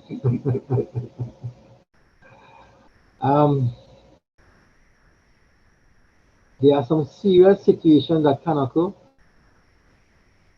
Very serious. I am sure we have seen clips where bandits commit robberies and crimes using firearm, and law enforcement officers also have to use firearm to protect others. And if a firearm has to be used, it's to use appropriately, but only when it is absolutely necessary. Thank you very much. Another question. Have you ever encountered a prisoner when they were released? How did you react? Most of the time they want to hug me. I try to avoid the kisses, but we embrace each other. Okay. Another question. Has a prisoner ever attacked a prison's officer? It happens quite often. It happens quite often. And our officers are well trained to defend themselves. But it happens quite often. That's the honest fact about it. It happens often. Okay, nice. Another question. Are there any fears or any feelings that you know, of being fearful to go to work or go to work at the prisons? When I now started the work, yes, I used to experience those fears. And when I started to practice the quality characteristics I spoke about earlier on, my fears just ran away. And the respect I spoke about before was my strength. And I'm no longer fearful of going to work, but enjoy the fact of going to work. I enjoy sitting down with the inmates and having a discussion with them. I enjoy teaching them and explaining to them how to become a better person. I enjoy the fact that I get a round of applause from the inmates when they appreciate what I say to them. And it's really exciting job to do. But I was trained in the field, so that skill didn't come easy. Right. Understood, sir. Understood. What is the most rewarding or best part of your job? You see, the question of the ex-inmates when you meet them outside, and they greet you with so much love and gratitude, that's the rewarding part of my job. So in other words, making a positive change or impact in their lives. Yes, and they show an appreciation for that.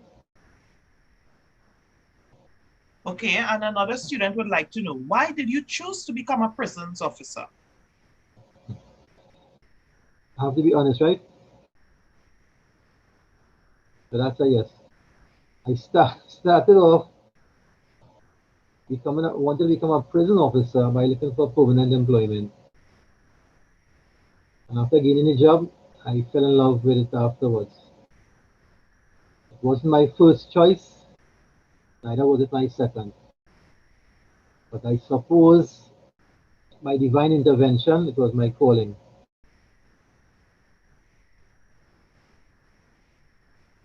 Thank you very much for your honesty, sir. Thank you very much.